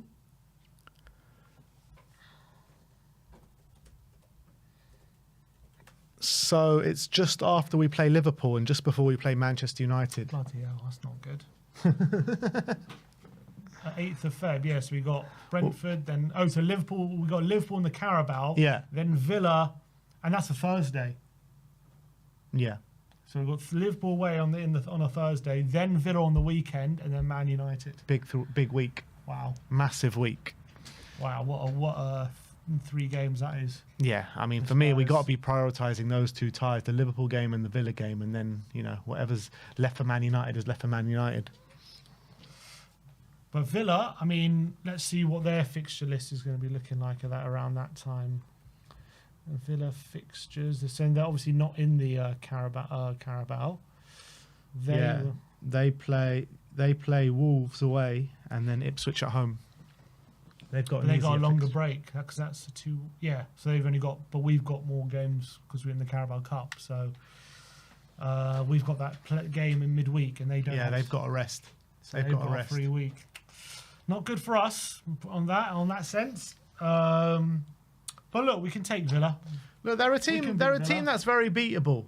They are a team that's very beatable. We beat them already 4-1 this season. This season we've already beaten them 4-1 and 4-0 last season. So they're a team as well, which I'm just not convinced with at the moment. Very inconsistent. I mean, so are we, but they're obviously a team that under Unai Emery, they've struggled to get those same kind of level of performances I feel they were getting last season at times. Obviously, they're heavily relying on Watkins and Duran, but Rodgers is coming to his own so far this season. So look, they've obviously a good team. They got Onana. I think a Villa with a free week as well. When they're fresher, they're a lot harder to play against. Yeah. So obviously, we're going to go all guns blazing at Anfield, and that's going to take a lot out of us. But maybe we'll have some signings then, have some players back. Maybe we'll have a squad where we can actually rotate, and it won't be too bad at that point. But obviously, we're going to have to rotate for the cup game. That's the reality. But we know Villa are, Unai Emery's a bit of a cup specialist as well. He's very good in the cups. He's very good in these competitions. So can't we just get a home tie? It's so frustrating. Would have loved a home tie. It's not ideal, but it's also. So look, if we can get through against Villa, then that'll be a fantastic, especially after beating. If we can get through against Liverpool and Villa, that'll be an unbelievable a few days. So it's a great challenge for Spurs. I definitely go into it, thinking we can do it. But Villa are obviously a very good team. I'd rather have an easier tie, that's for sure. But we can do it. We've done it before. We scored 4 goals against them in the last 2 games each time. 8 goals in our last 2 games, yeah. So look, there's no reason why we can't go to Villa and advance into the next round. It's going to be very difficult. It's a very difficult tie. Particularly what makes it more difficult is the scheduling and that we've got that Liverpool game, biggest game of the season, right before it. A Monday night game. Yeah. I hope so. Yeah. So look, that's the draw. Villa away, and it's definitely a winnable game. I think any game's a winnable game, but when you look at the teams that we've knocked out in the cup competitions this season, there's no reason to fear Villa. Yeah, and these are the games we tend to get up for more this season. So in a way, maybe it'll play into our hands, the fact that it's a bigger game and a bigger team, and maybe that means we won't take our eye off the ball. Yeah, and it's a good point as well, Dark Sanji. By Villa, Van der Ven, Kuti, Davis, Richarlison, Bentancur will all be back. So, and maybe some signings. Yeah, and maybe some signing as well. So, look, there you have it. That is the FA Cup draw. Well. Arsenal are out. Spurs have got Villa away in the next round, in the 4th round. It packed in between a busy schedule of Liverpool away in the Carabao Cup semi-final 2nd leg and Manchester United at home in the Premier League. So thank you everyone for joining us today. We'll see you all tomorrow. Like, subscribe and comment. And as always, come on you Spurs.